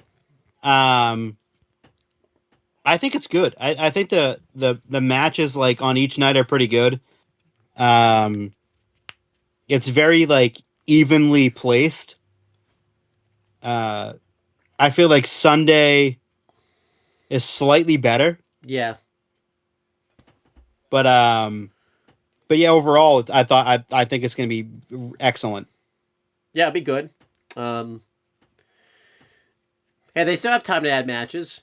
They could add 15 more matches to the show, And I know you you realize if they add 15 more matches to the show, it's going to be a long fucking 2 days for you, bud. They'll be like, what? How many matches are on the show right now? I'll look real quick. Let's see, how many? 2, 3, 13. 13, and so if they added 15 more matches, let's add this up. So 13 plus 15, there'd be 28 matches across at WrestleMania. How would you feel about that? 2 days of 28 matches. Would you like that? Oh my god. I don't even know. Forever. Huh? Forever.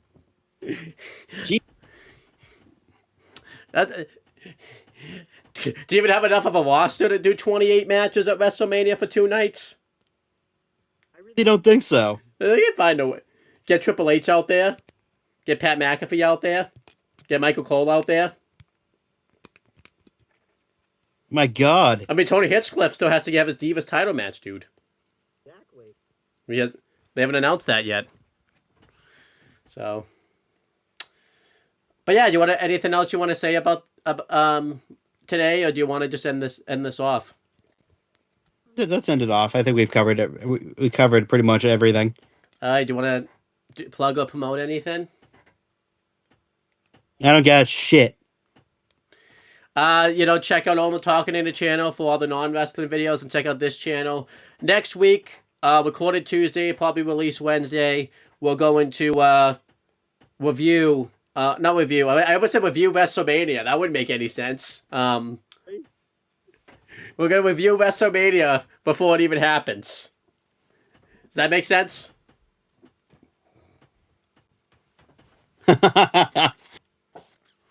But no, we're gonna preview WrestleMania. Do some nice preview and predictions of what we think's gonna happen. So that would be fun. But yeah, that's pretty much it, guys. We will talk to you guys later.